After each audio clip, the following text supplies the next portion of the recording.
ना सर, तुम्हाला पण नमस्कार. सर, जेमिनी क्लासचा वर्ग चालू आहे आपला. आणि आता ह्याच्या पुढे पुढचं सर शिकवणार आहे. आरूढ पद वगैरे काढायला शिकवणार आहेत सर आता, किंवा आणखी काही घेतील. आतापर्यंत आपण संपूर्ण आरूढ लग्न कसं काढायचं वगैरे शिकलो. नंतर आत्माकारक ग्रह कुठला वगैरे तेही शिकलो. आता पुढचं शिकणार आहोत. तत्पूर्वी उद्या माझा कुंडली वाचन हा क्लास सुरू होणार आहे. तर ज्यांना कोणाला इंटरेस्ट आहे त्यांनी उद्यापासून या. आणि सर, मी तुम्हाला विनंती करते की तुम्ही सुरुवात करावी. धन्यवाद मॅडम, धन्यवाद. जरा एक मिनिट सेटिंग करतो कारण ते बरोबर होत नाही. एक NEET नितीन नावाचा मनुष्य आला ना, काढून टाका मॅडम. हो सर. हा,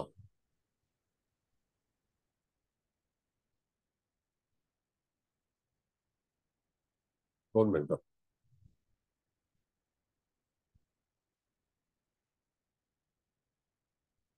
पत्रिका सगळ्यांना पाठवलेल्या आहेत ना?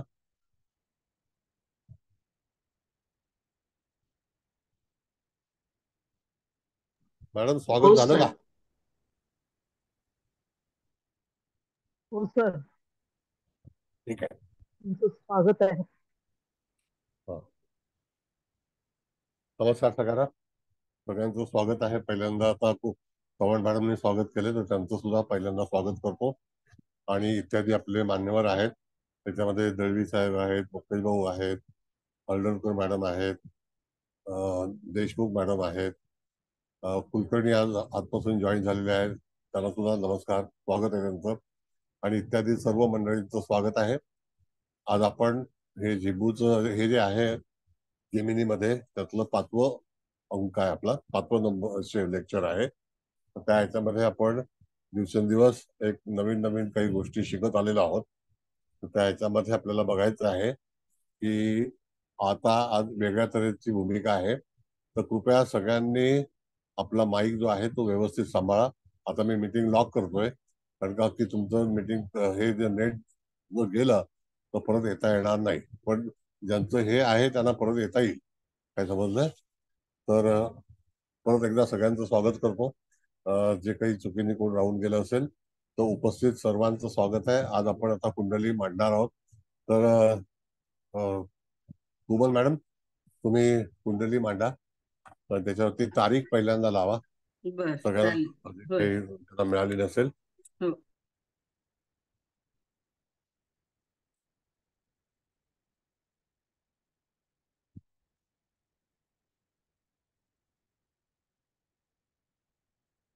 तारीख तारीख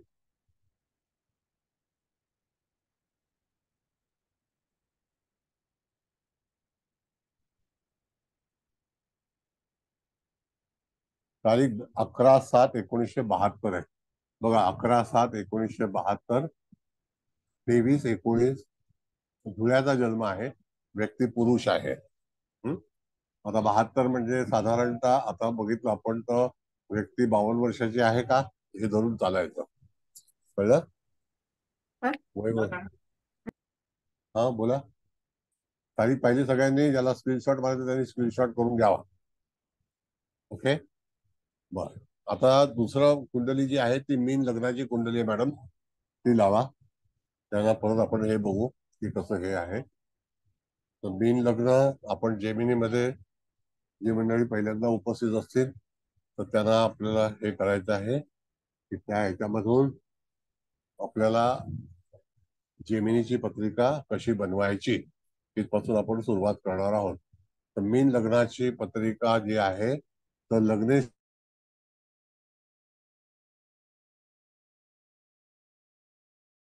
दशमात आहे. तर दशमामधून आपल्याला आरूढ लग्न निवड करायची आहे. तर त्या ठिकाणी आरूढ लग्न हे आपण जर बघितलं तर त्या ठिकाणापासून किती आहे? 9 आहे. बरोबर आहे, 10 आहे. म्हणजे त्या दशम स्थानामध्ये आहे ना लग्नेश. म्हणजे तिथून आपल्याला कुठे जायचं आहे तर 10व्या स्थानात जायचं आहे. तर 10व्यापासून 10व्या स्थानामध्ये गेलो तर इथे कन्या आरूढ होतोय का बघा जरा. एक्सपर्ट मंडळी, शिंदे हो, वगैरे. कन्या आहे सर. हो सर. हा, कन्या. हो सर, कन्या येते. हो हा, सर. ठीक. हो सर. मग आता कन्या लग्नाची कुंडली आपण तिथे बनवायची असते. आणि त्यानंतर जसं काही आपला हे असतो नेहमीचा नियम आहे की सगळ्यात ऍडव्हान्स ग्रह कुठला आहे तर त्याच्यावरती आपल्याला लक्ष केंद्रित करायचं आहे. तो सगळ्यात जो ऍडव्हान्स ग्रह आहे तो कोण आहे? तो सूर्य आहे का बघा. हो सर. होय. हा. आता मॅडम सूर्य आहे. औषात्मक कुंडली जी आहे ना ती लावा जरा. औषात्मक. तर औषात्मक मीन लग्न जे आहे ते 8:48 आहे आणि त्यामध्ये सूर्य 24 अंशाचा आहे, चंद्र 8 अंशाचा आहे, मंगळ 14 अंशाचा आहे, बुध 22 अंशाचा आहे, गुरु 7 अंशाचा आहे, शुक्र जो 24 अंशाचा आहे आणि शनी जो आहे तो 21 अंशाचा आहे. मग त्या ह्याच्यामध्ये आपण आरूढचं आत्माकारक ग्रह आता लक्षात घ्या की आरूढ लग्नाची आपण निवड केल्यानंतर आपल्याला काय करायचं आहे तो कन्या लग्नामध्ये लग्नी सूर्य मांडायचा आहे. आता सगळ्यांना मला असं वाटतं सगळ्यांना कल्पना आली असेल की आपल्याला कुठलं लग्न मांडायचं आहे आणि कशावरती त्याचा फलादेश करायचा आहे. काही कोणाला अडचण आहे का तर विचारा. नाही सर, नाही अडचण. बरोबर आहे. सगळ्यांना आलं व्यवस्थित. हो सर. ठीक आहे. हा. म्हणजे कन्या लग्न कन्फर्म झालेलं आहे ना. हो सर. हा. Okay fine. आता कन्या लग्न कन्फर्म झाले त्याच्यामध्ये आपण पहिल्यांदा सूर्य मांडला. कारण का की सूर्य हा जास्तीत जास्त 26 अंशाचा आहे. कदाचित तो 29 अंशाचा पण असू शकतो. पण त्या ठिकाणी सगळ्यात जास्त ऍडव्हान्स प्लॅनेट कोण आहे तर सूर्य आहे. म्हणजे तो आत्माकारक ग्रह आहे आणि आत्माकारकच सूर्य आहे. आणि त्या ह्याच्यामध्ये चर आणि स्थिर म्हणजे स्थिर मध्ये सुद्धा आत्माकारक तोच येतो आणि चर मध्ये आलेला आहे आत्माकारक सूर्य. म्हणजेच काय की त्या ठिकाणी आपण पाहिलं तर जातकाच्या जीवनामध्ये सूर्य हा प्रभावशाली आहे आणि तो आत्माकारक म्हणून त्याला समजलं जातं. आज जर आपण पुढची लेवल शिकणार आहोत तर थोडस ही मांडणी आपण पहिल्यांदा नक्की करू. दुसरा ग्रह जो आहे तो अमात्यकारक त्याला म्हणतात. तर अमात्यकारकचा स्थिर ग्रह जो आहे तो बुध आहे. आता सगळ्यांना कल्पना आली असेल की अमात्यकारक कशाला म्हणतात आणि तो कुठला ग्रह आहे तर तो बुध आहे. पण आलेला कुठला ग्रह आहे तर शुक्र आहे का बघा. आलेला ग्रह शुक्र आहे. हो सर, शुक्र आहे. शुक्र आहे. कारण तो 24 अंशाचा आहे म्हणून. बरोबर आहे. त्यानंतर आपण भ्राताकारक जो मंगळ आहे तर तिथे आलेला आहे बुध. बुध हा 22 अंशाचा आहे, शुक्र 24 अंशाचा आहे. तर त्या ठिकाणी बुध आल्यानंतर त्या जातकाचा जो भ्राताकारक ग्रह आहे तो तृतीय स्थानामध्ये तिथे येणारी रास कोणती आहे कन्या राशीला तर ती वृश्चिक रास आहे. कळलं का. म्हणजे तो तिथे भ्राताकारक आला की नाही. मग चतुर्थ स्थान जे आहे ते मातृकारक म्हणून सांगितलेलं आहे. तर तिथला कारक ग्रह जो आहे तो चंद्र आहे म्हणजे स्थिर ग्रह आणि चर मध्ये आलेला आहे शनी. तर हा निगेटिव्ह आहे. कळलं. ओके. त्यानंतर पंचम स्थान म्हणजे पुत्र पौत्रादी ज्ञानम या ठिकाणी आलेला आहे. येणारा पाहिजे गुरु पण आलेला आहे मंगळ. मंगळ आलेला आहे. त्यानंतर दुसरा ग्रह जो आहे तो ज्ञातिकारक 7वा ग्रह आहे. तर ज्ञातिकारकच्या ह्याच्यामध्ये आपण जर पाहिलं तर त्या ठिकाणी ज्ञातिकारक ग्रह हा कोण असायला पाहिजे शनी. तर आलेला कुठला आहे तर त्या ठिकाणी चंद्र. बरोबर आहे. त्यानंतर दाराकारक ग्रह शुक्र पाहिजे तर तिथे आलेला कुठला ग्रह आहे तर गुरु. कुलकर्णी मॅडम जरा ह्या सगळ्यांना स्विच ऑफ करा म्हणजे बोल हे त्यांचा आवाज येतो हो स्वतः त्यांचा. हो हो सर, बाकी सगळेच आहेत म्हणजे बंद आहेत सगळ्यांचे. हे फक्त एंटर केल्यानंतर काही काही जणांचा 1-2 मिनिटासाठी येतो. हा, ठीक आहे सर. बरं. प्रत्येकाला सूचना आहे की कृपया आपला आवाज बंद ठेवणे. ज्या वेळेला बोलायचं असेल तेव्हा चालू करणे. बाहेरचा आवाज ऐकायला आला तर तिथे लोकांना कळत नाही. तर एक विनंती आहे. कळलं. बरं. आता हे सगळे ग्रह आपण मांडल्यानंतर त्याला फलादेश कसा करायचा ह्याच्यावरती आपल्याला पाहायचं आहे. दीनबंधू साहू ह्याला घेऊ नका, लगेच काढून टाका. हा आपला मनुष्य नाहीये. ओके सर, काढते. हा काढा काढा काढू. तुम्हाला ऍडमिट काढू. त्याला घेतला आतमध्ये काढू नका. ओके गेले.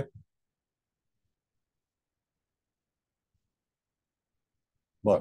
आता ह्या ठिकाणी आपण जर पाहिलं तर तुम्ही बघितलं पहिल्यांदा आपल्याला काय करायचं आहे, तर आत्माकारक ग्रह हा सूर्याला सूर्यच आलेला आहे, पण रास विसरायची नाही.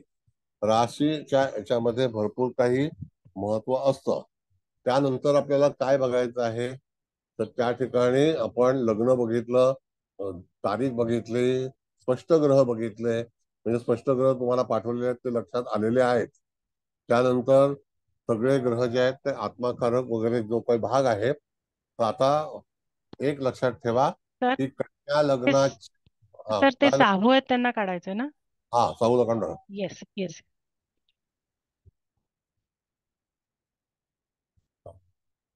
तर कन्या लग्न जे आहे, तर त्या ठिकाणी कुबल मॅडम कुंडली काढा तुम्ही.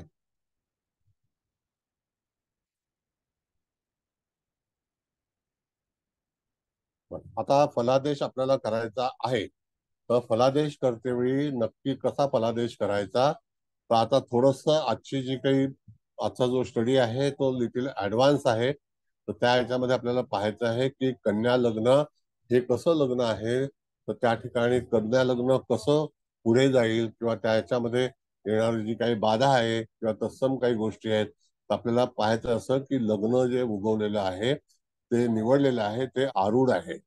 आणि आता ते आरूढ लग्न जे आहे, जरा कोणाला गाईड करता आलं तर करा. कुलकर्णी मॅडम, तर त्या ह्याच्यामध्ये ज्यांना पत्रिका माहिती असेल त्यांनी. तर आता कन्या लग्न हे मुळातच अभ्यासू लग्न आहे, विद्वान आहे. त्याच्यामध्ये त्या ठिकाणी जातक हा इंटेलेक्च्युअल असेल, व्यापारी असेल, त्यानंतर जातकाचा जो काही संबंध असेल तो अनेक ठिकाणी जोडला गेला असेल. आता अशा वेळेला जेव्हा आपण लग्न मूळचं जे आहे ते कोणतं होतं, ते मीन होतं. त्याच्यामध्ये त्याचा लग्नेश जो आहे तो धनुराशीमध्ये होता, ती राशी द्विस्वभावी होती. तसंच लग्न सुद्धा द्विस्वभावी आहे आणि आरूढ सुद्धा द्विस्वभावीच आलेलं आहे. म्हणजे याच्यामध्ये आपण जर पाहिलं तर त्या ठिकाणी जातकाच्या जीवनामध्ये ज्या काही घडामोडी होणार असतील तर त्यांचा संबंध द्विस्वभावी राशीशीच निगडीत असेल. दुसरी गोष्ट की ज्या ठिकाणी आत्माकारक ग्रह विराजमान आहे ती रास कन्या आहे आणि ती सुद्धा द्विस्वभावी आहे आणि ती बुधाचीच आहे. त्याच्यानंतर आपल्याला काय शोधायचं आहे की ह्या बुधाची अवस्था आपण जेव्हा आरूढ लग्न बनवलेलं आहे, आरूढ कुंडली बनवलेली आहे, तर आरूढ कुंडलीमध्ये स्थिर आणि चर.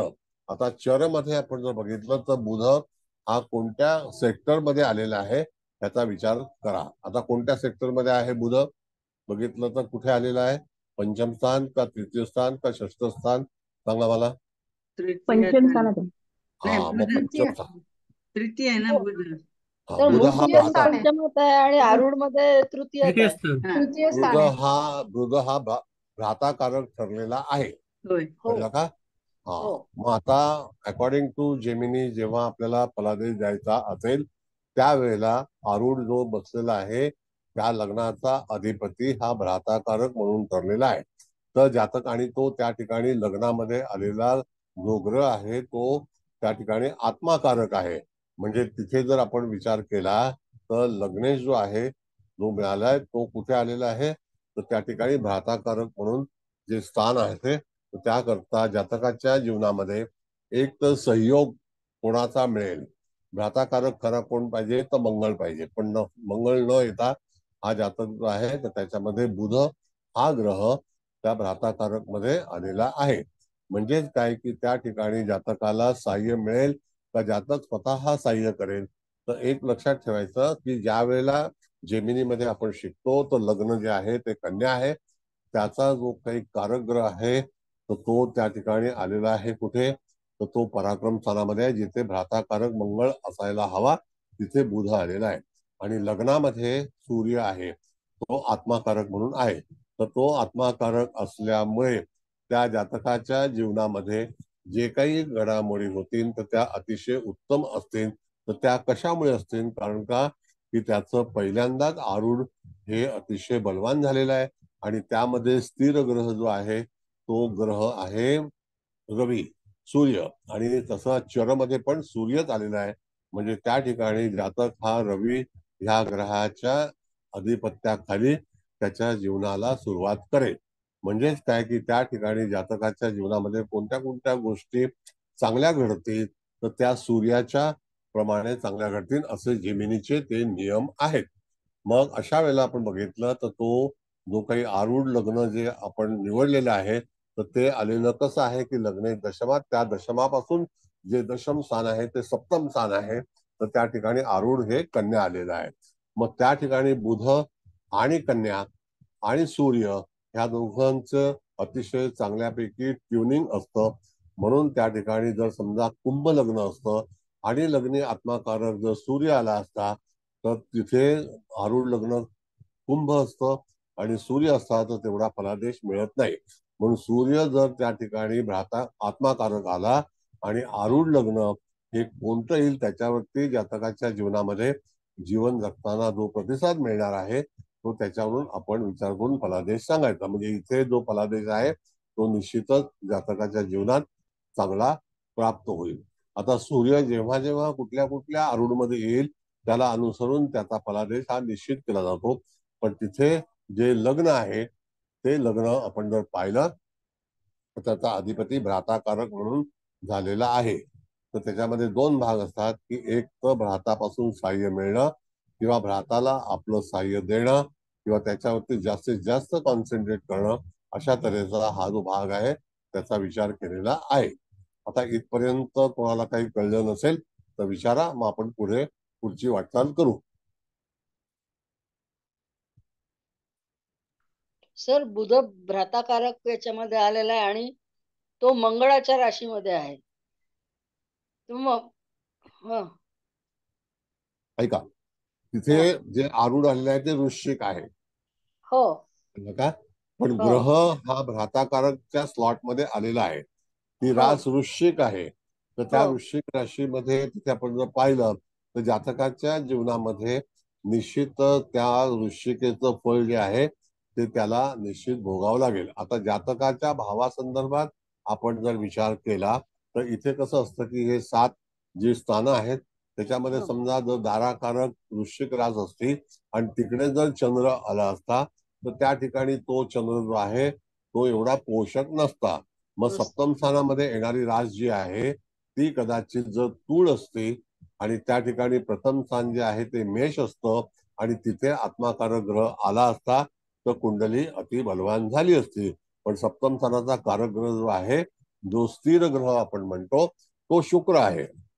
मग इथे तुम्ही म्हटल्याप्रमाणे इथे वृश्चिक रास आलेली आहे. तर त्या वृश्चिक राशीचा जो काही अंमल आहे, आता त्याच्यामध्ये अंमल म्हणजे कसं आहे की एक साधा नियम सांगतो. आपण जेव्हा पारंपरिक ज्योतिष शिकतो त्याच्यामध्ये आपण असं म्हणत नाही की इथे हा वृश्चिकेचा चंद्र आहे किंवा वृश्चिकेचा मंगळ आहे, तर त्या मंगळाला वृश्चिकेचा असो किंवा तो प्लॅटफॉर्म कोणता आहे म्हणजे त्या ठिकाणी उदित लग्न आलेलं लग्न हे कोणतं असेल त्याच्यामध्ये जो ग्रह असेल त्या ग्रहाला त्या वृश्चिक किंवा मिथुन किंवा कर्क या राशीची सगळी गोष्ट जी आहे ती त्याच्या जीवनामध्ये प्राप्त होते.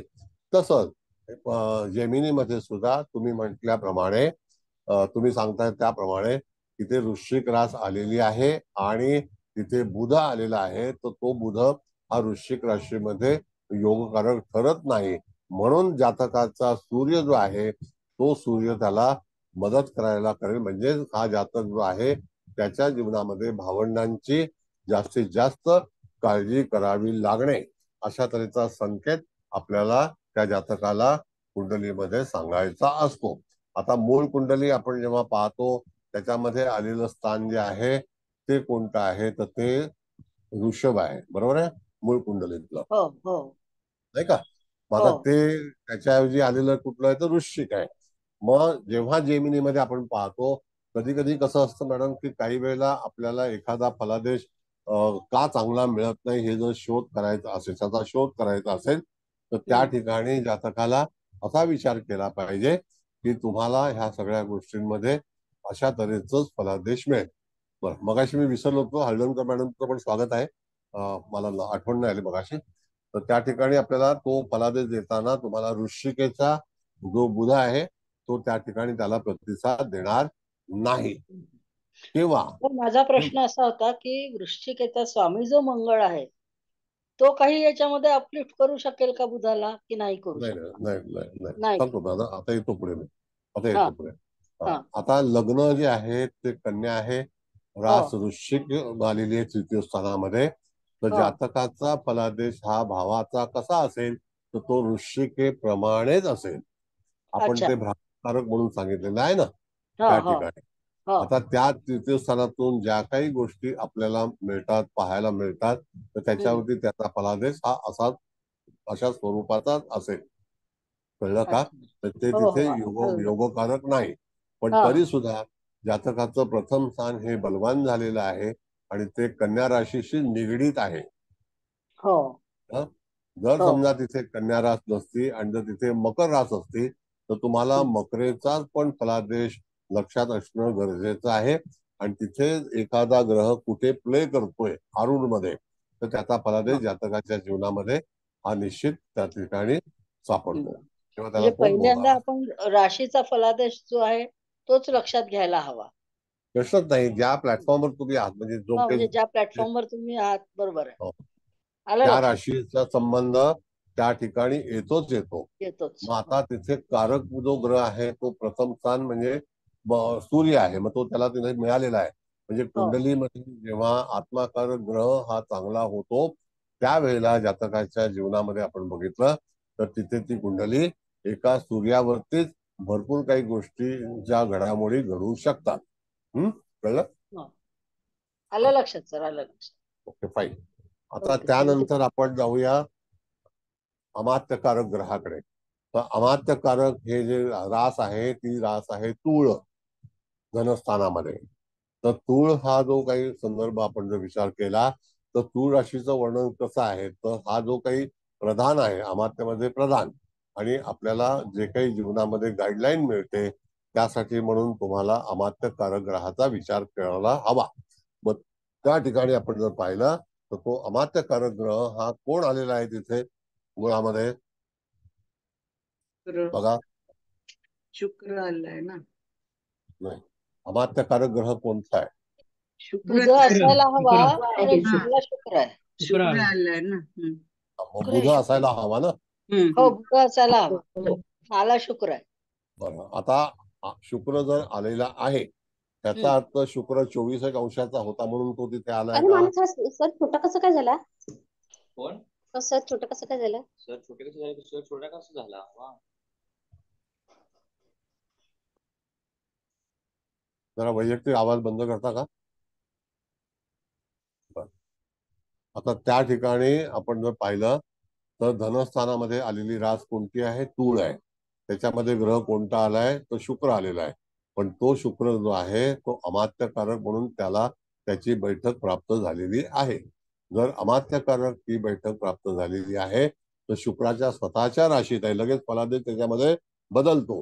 म्हणजे तो त्याच्या राशीमध्ये अतिशय चांगल्यापैकी प्रतिसाद देईल का देणार नाही, हे आपल्याला जातकाची कुंडली वाचते वेळी त्याचा फलादेश लक्षात ठेवणं गरजेचं आहे. त्याला प्रतिसाद कसा द्यायचा, तर तिथे तूळ रास आलेली आहे, धनस्थानामध्ये शुक्र आलेला आहे आणि तो अमात्यकारक आहे.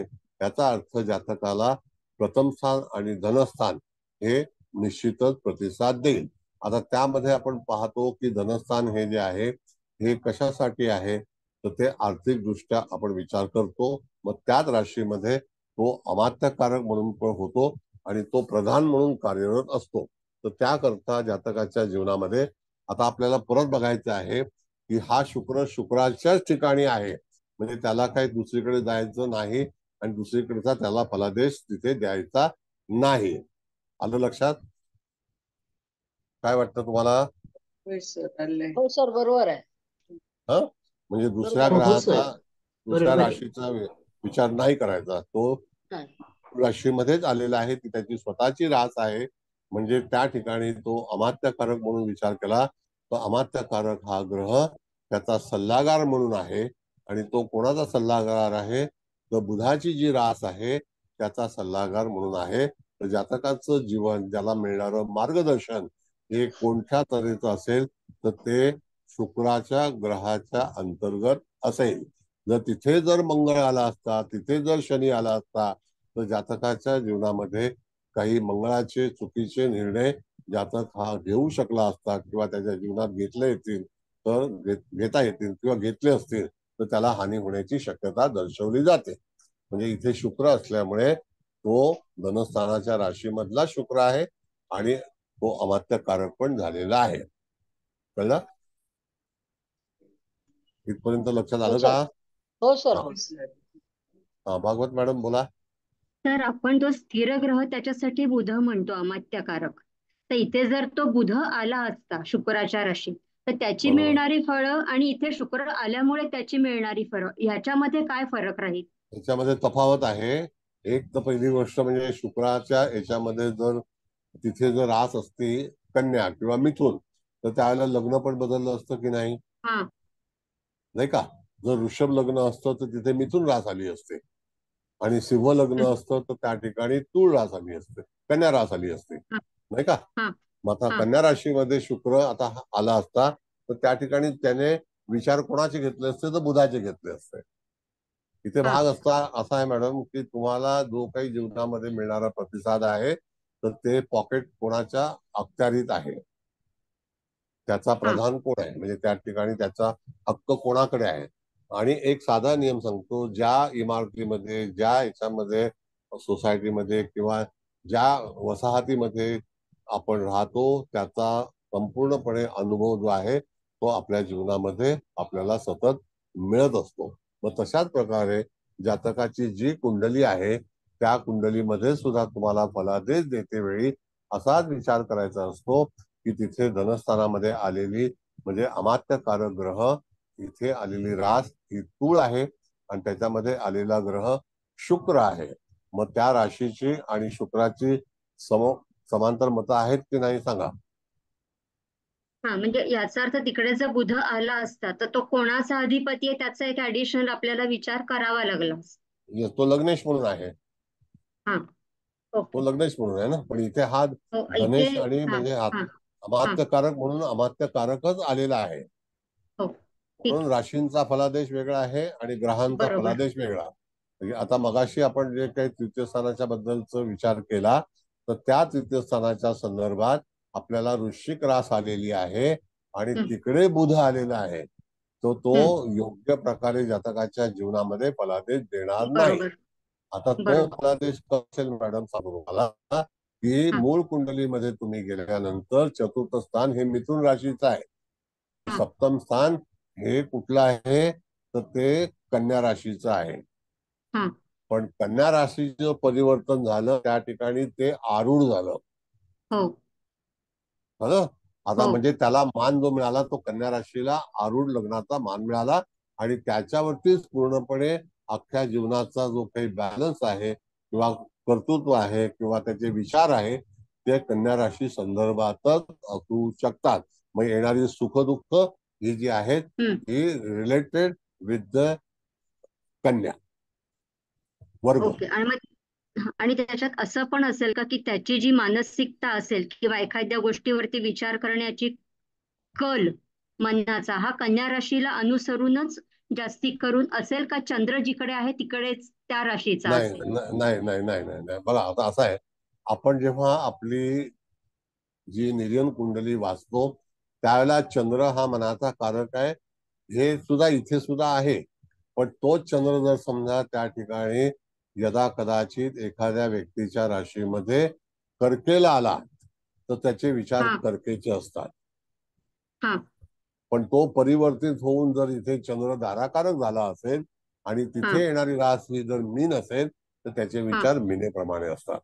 म्हणून आरूढ लग्नाची आणि जेमिनी पद्धतीची जी काही महत्वाची जी विधानं आहेत तर ती अशा तऱ्हेची आहेत. फलादेश विधान म्हणजे फलादेश. Thank you sir. Thank you sir.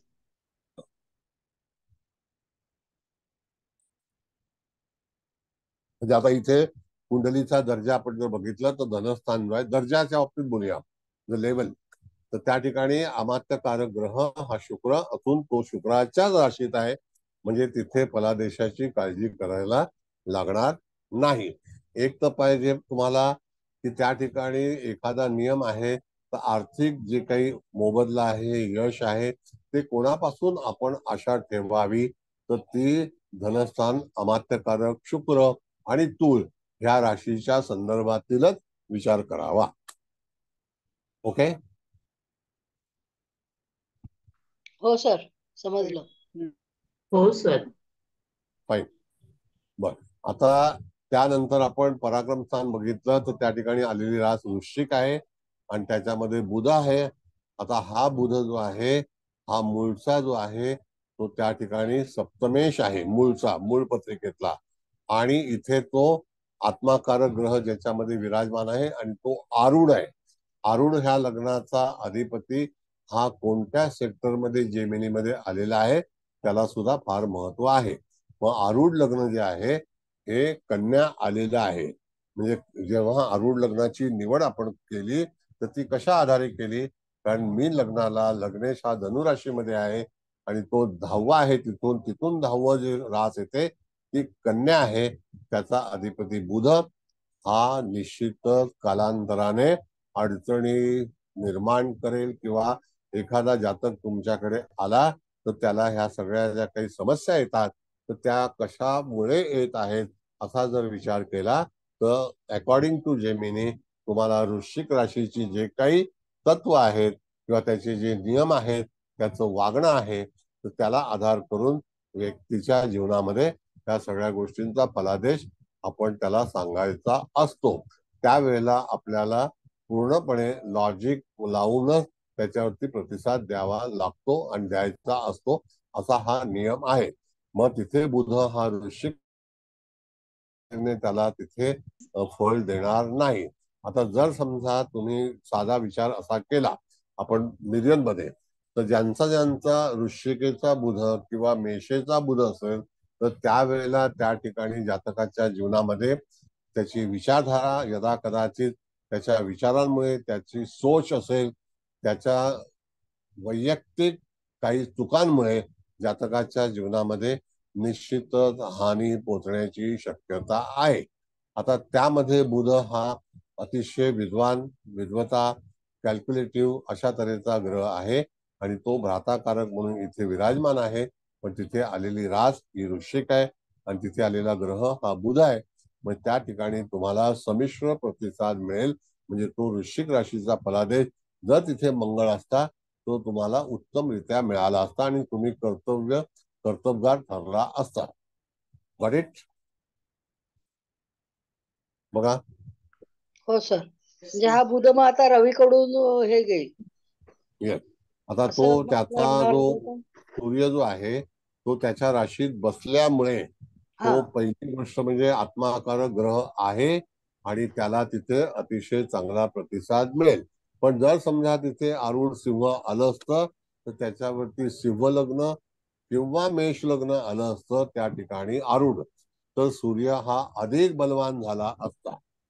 म्हणजे प्रथम स्थान हे अधिक बलवान झालं असतं. हो कळलं? हो सर.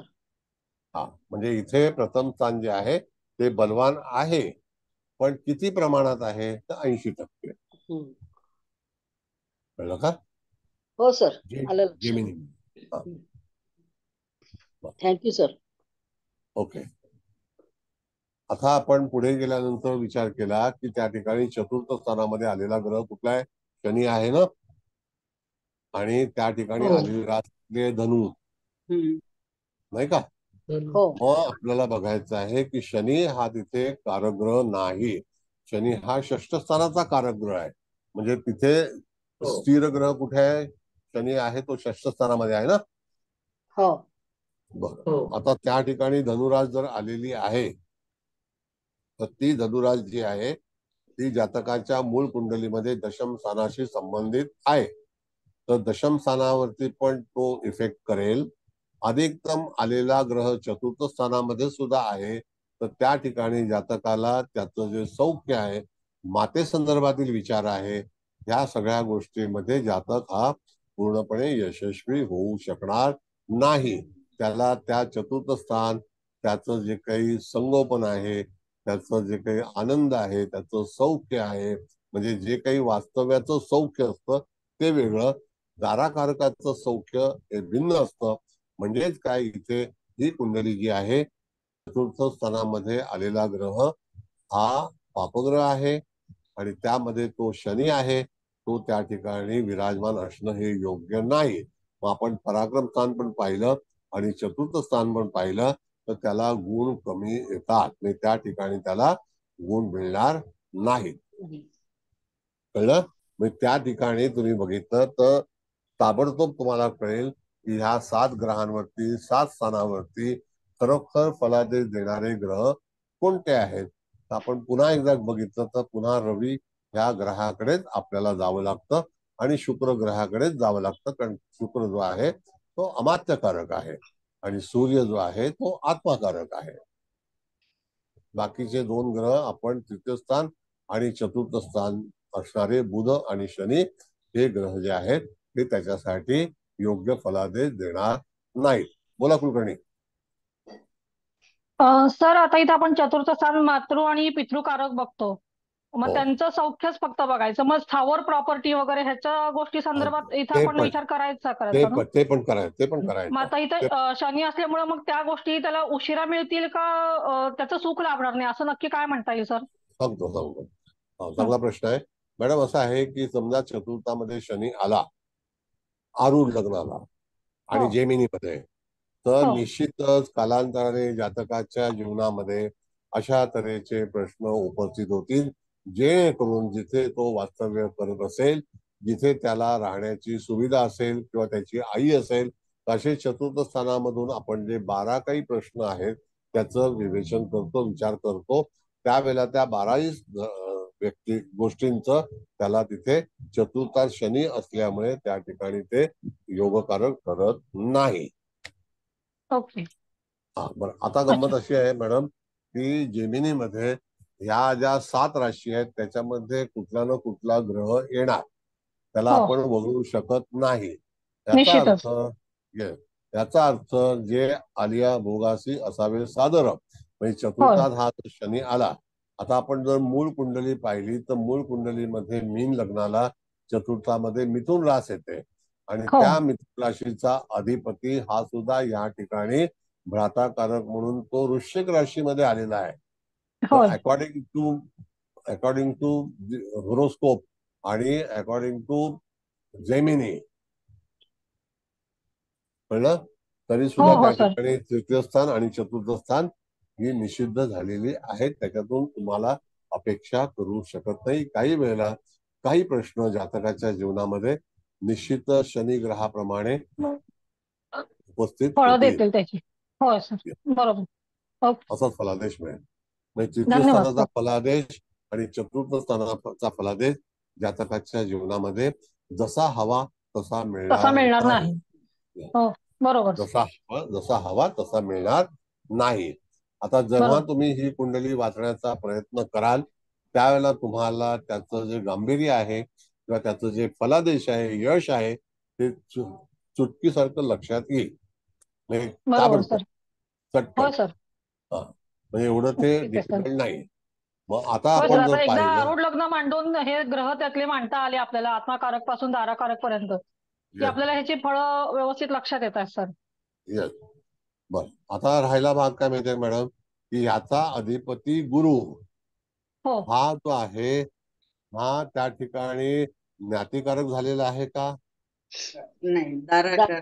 झालाय. हो. मग आता दाराकारक जर झालेला आहे त्या ठिकाणी आलेली राशी मीन आहे. थोडस पुढे हो. जातोय मी, परत आपण मागे यायचंय. दाराकारक राशी ही मीन आहे. मग हो. जातकाच्या पुढील आयुष्यामध्ये ज्या वेळेला ते गोचर जे आपण एकदा मांडलं होतं त्याप्रमाणे तेव्हा गुरु जर चतुर्थामध्ये आला त्या वेळेला तरच हा. तो सौख्याचा लाभार्थी होऊ शकेल. म्हणजे तिथे धनुरास आहे तर त्याचा जो मालक आहे तो दाराकारक म्हणून आलेला आहे. तर दाराकारक आल्यानंतर तो सपोर्टिंग प्लॅनेट आहे, सपोर्टिंग हाऊस आहे. मग ओके. जेव्हा बर. आपल्याला त्याला विचार करायचा असेल तर त्याला सांगू शकतो की दाराकारक हे सप्तम स्थान आणि सप्तम स्थान म्हणजे विवाह. विवाह झाल्यानंतर तुझ्या परिस्थितीमध्ये फरक पडेल. येस. बरोबर. तू तेव्हाच आशाकारक असू शकतो, ठरू शकतो. त्याच बरोबर. वेळेला तेव्हाच तुम्ही तुला आशा ठेवू शकता, तोपर्यंत नाही. तोपर्यंत नाही. मग कधी कधी बरोबर. जातकाच्या जीवनामध्ये मॅडम की आपल्याला असं वाटतं की लग्न झाल्यानंतर जातकाचं अतिशय चांगल्यापैकी परिस्थितीमध्ये सुधार आला. त्याला कारण काय? बरोबर, त्याचं कारण हे इथे सापडते आपल्याला. येस. मग तेव्हा शनीचे जे काही भोग आहेत, जे काही विचार आहेत, ते जातकाला तिथपर्यंत पूर्णपणे भोगावे लागणार लागणारच. आहे. बरोबर. असं सर आहे. शनी चतुर्थ छान सर. स्थानामध्ये आहे तर मग या जातकाला जुनं घर जुनं वाहन वगैरे असं मिळू शकेल का? आता बघा मॅडम, काय माहितीये का, हो. ह्या जुन्या वगैरे सगळ्या गोष्टी ज्या आहेत ना, या प्राथमिक जेव्हा आपण ज्योतिष शिकतो त्यावेळेला हा आपल्याला हे शिकवलं जातं. हो कळलं का? हो आता तुम्ही असं सांगितलं की तुझ्या जीवनात जुनं सगळं मिळेल, तसं काय जुना नवरा जुनी बायको असं जुनं घर असं होत नाही, का जुनी आई असं नाही होत. हा हा जुनी आई मिळेल का? नाही, आई आई नाही. असते. हा, कळलं का? बरोबर पण आहे. आईच्या बाबतीत चतुर्थ स्थान आईच्या त्यांनी म्हटलं की ते जुनच डोक्यामध्ये पहिल्यांदा येतं. ते ते शिकवताना त्यांनी तो फॉर्म्युला शिकवलेला आहे. हो पण इथे आईला काहीतरी त्रास होईल, आईच्या इच्छा पूर्ण होणार नाहीत, आई हा, सतत आजारी असेल, शनी आजाराचा कारक आहे, आजाराचं कारक यदा आहे. कदाचित जातकाच्या जीवनामध्ये योग्य वेळ येईपर्यंत त्याची पूर्ती होणार नाही. नाही. चव्हाण मॅडम, जुनं ते सोनं काय भानगड आहे बोला. चव्हाण मॅडम, हो सर. हा सर. काय हा, बाथरूम? जुनं जुनं असतं, जुनी गाडी, जुनं सगळं. मग त्यांनी आता जुनं म्हातारा सगळं वेळ काय जुनी बायको, याला काय जुनी अर्थ आहे का? बायको. असं हे नाहीये. हे असं विवेचन करणं म्हणजे कम्प्लिटली रॉंग. चतुर्थमध्ये शनी असेल तर आईला हाडांचा प्रॉब्लेम असू शकतो, असं असू सांधेदुखी असू शकतं, शकते. आई कदाचित दीर्घकाळ जगेल पण ती हा डिपेंडेंट असेल. यदा कदाचित तुम्हाला घर घ्यायला उशीर लागेल, तो ताबडतोब घर मिळणार नाही, कदाचित तुम्हाला डिपेंडंट म्हणजे भाड्याच्या घरातच राहण्याचा प्रसंग येईल. असे बरेच लोक असतात की चतुर्थात शनी असेल तर जातक हा ते स्वतःच्या भाड्याने मालकीचं राहतात. घर भाड्याने राहतो. आता भाड्याने तर पूर्वीपासून लोक राहायचे, फक्त श्रीमंत लोक स्वतःची घर, पण नंतर ओनरशिप कायदा आला 1958ला आणि मग तो लिगल झाला तसा. कळलं? त्याच्या अगोदर सगळं भाड्यानेच होतं. अगदी मरीन ड्राईव्ह पण भाड्याचं आहे आणि चर्चगेट पण भाड्याचं आहे. बोला. आता थोडस तुमच्या जीवनातला विकास करा. आता सगळं ते जुनं बिनं हे करू नका, नवीन नवीन काहीतरी शोधा. आता नवीन युगामध्ये आपण प्रवेश केलेला आहे. कळलं? बर. मग हो आता सर. इथे आपल्याला उत्तर कसं द्यायचं आहे की तुझ्या परिस्थितीमध्ये म्हणजे तुझ्या म्हणजे त्या व्यक्तीच्या हा परिस्थितीमध्ये जेव्हा तू विवाहबद्ध होशील, ज्या काळात होशील, मग तू 20व्या वर्षी होशील, 25व्या वर्षी होशील, विवाह केल्याशिवाय तुझ्या जीवनामध्ये जे काही सौख्य आणि चतुर्थ स्थान, कधी कधी असं असतं की काही वेळेला एवढे पॉवरफुल प्लॅनेट असतात की सगळं काही गोष्ट त्या जातकाच्या जीवनामध्ये उशिरा उशिरा हे त्याच्या जीवनामध्ये सहज मिळून जातं. त्यांनी हा ताबडतोब देत नाही, हो तो उशिरा बरोबर देतो. आहे.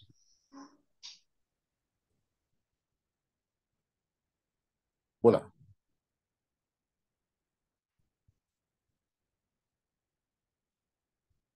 म्हणजे तुम्हाला चतुर्थ स्थानाच्या बद्दलचा विचार करताना तो कुठल्या राशीत आहे आणि त्या राशीचा स्वामी हा आपल्या कुंडलीमध्ये कोणत्या क्षेत्रामध्ये आलेला आहे. जर समजा हा पराक्रम स्थानामध्ये असता तर त्यावेळेला आपण सांगितलं असतं की भावंडांपासून तुला काहीतरी फायदा होऊ शकतो घर घेण्यासंदर्भात किंवा घर मिळण्यासंदर्भात. ओके, असं आहे.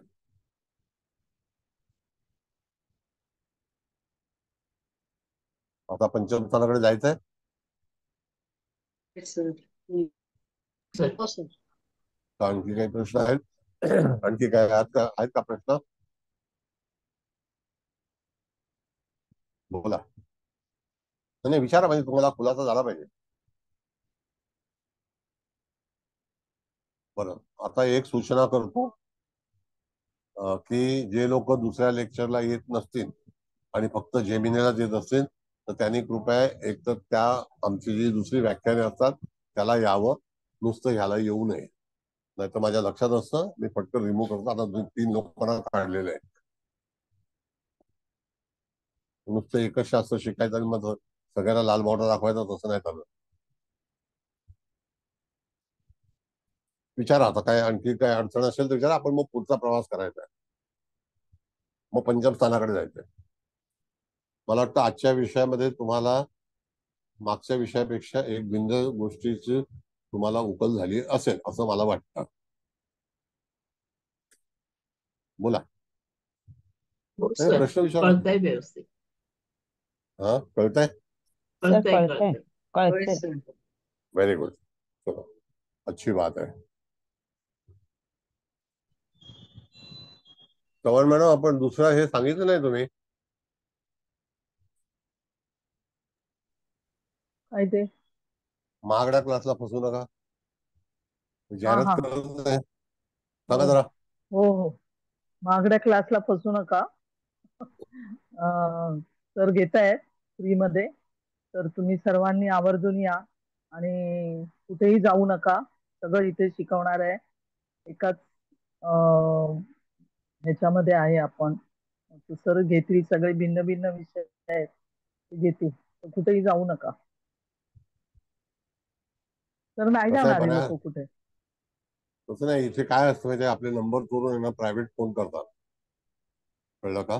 काही वेळेला हा ते असं आहे, ते तसं आहे, इकडे चांगलं आहे, तिकडे चांगलं आहे. काही एजंट आहेत. Okay, fine. आता पंचम स्थानाकडे जायचंय. चौथं कळलं का तुम्हाला? Fourth house. हो सर कळलंय. कळलं? ठीक आहे. आता पंचम स्थान इथे येणारी रास कोणती आहे? मकर आहे. त्याच्यामध्ये आलेला ग्रह कुठला आहे? बुध आहे का गुरु आहे, शुक्र आहे, शनी आहे, कुठला आहे? मंगळ आहे सर. मंगळ आहे. Okay, fine. आता हा मंगळ जो आहे तो पुत्रकारक आलेला आहे. मग आता आपल्याला असं बघायचं आहे की सप्तम स्थान म्हणजे दाराकारक आणि पंचम स्थान पुत्र पौत्रादी ज्ञानम. तर यदा कदाचित एखाद्या व्यक्तीच्या जीवनामध्ये भावाचा त्याग करून जातक हा संतती, पत्नी ह्याच्यानंतर त्यांची जी काही गाठभेट होते किंवा ते लोक त्याच्या जीवनामध्ये प्रवेश करतात, त्याच्यानंतर जातक हा वेगळ्या तऱ्हेचं जीवन संपादन करण्याचा प्रयत्न करतो किंवा जगण्याचा प्रयत्न करतो. म्हणजे त्या ठिकाणी हा मकर राशीतला आलेला मंगळ ह्या ठिकाणी निश्चितच अतिशय चांगल्यापैकी प्रतिसाद देईल. पण कधी देईल? जेव्हा ह्याला संतती होईल, त्यानंतर ह्याच्या जीवनामध्ये निश्चितच परिवर्तन होईल. मग मंगळाच्या बाबतीमध्ये जर आपण विचार केला की संतती कशा तऱ्हेची असेल, कशा टाईपची असेल, कसं जीवन जगेल, तर त्यावेळेला तुम्हाला मकर रास ही विसरायची नाही. तर मकर रास प्रामुख्यानं कशी आहे? तर उद्योगाची आहे.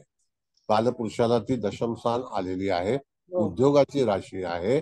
तर त्या दरम्यान जातक हा जो आहे, तर तुझं संतती कशी होईल? तर त्यानंतर एखादा व्यवसाय सुरू करण्याची चिन्ह अशी दर्शवली जातात. त्याला कारण काय आहे की मूळ कुंडलीमध्ये आपण जर पाहिलं तर धनुराशीचा गुरु हा दशमात आहे.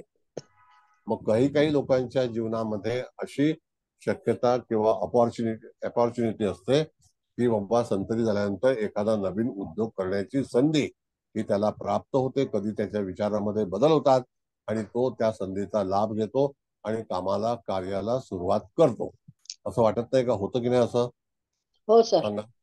हा, मग तशा तऱ्हेचं फलादेश जो आहे तो तुम्हाला लॉजिक लावून देता आला पाहिजे. तर त्याकरता आपण काय पकडलं? तर शनीची रास पकडली, दशम स्थान पकडलं. कारण का की त्या ठिकाणी जो मूळचा गुरु आहे तो तिथे दशम स्थानामध्ये आलेली रास कोणती आहे? तर गुरुची आहे, मूळ पत्रिकेत.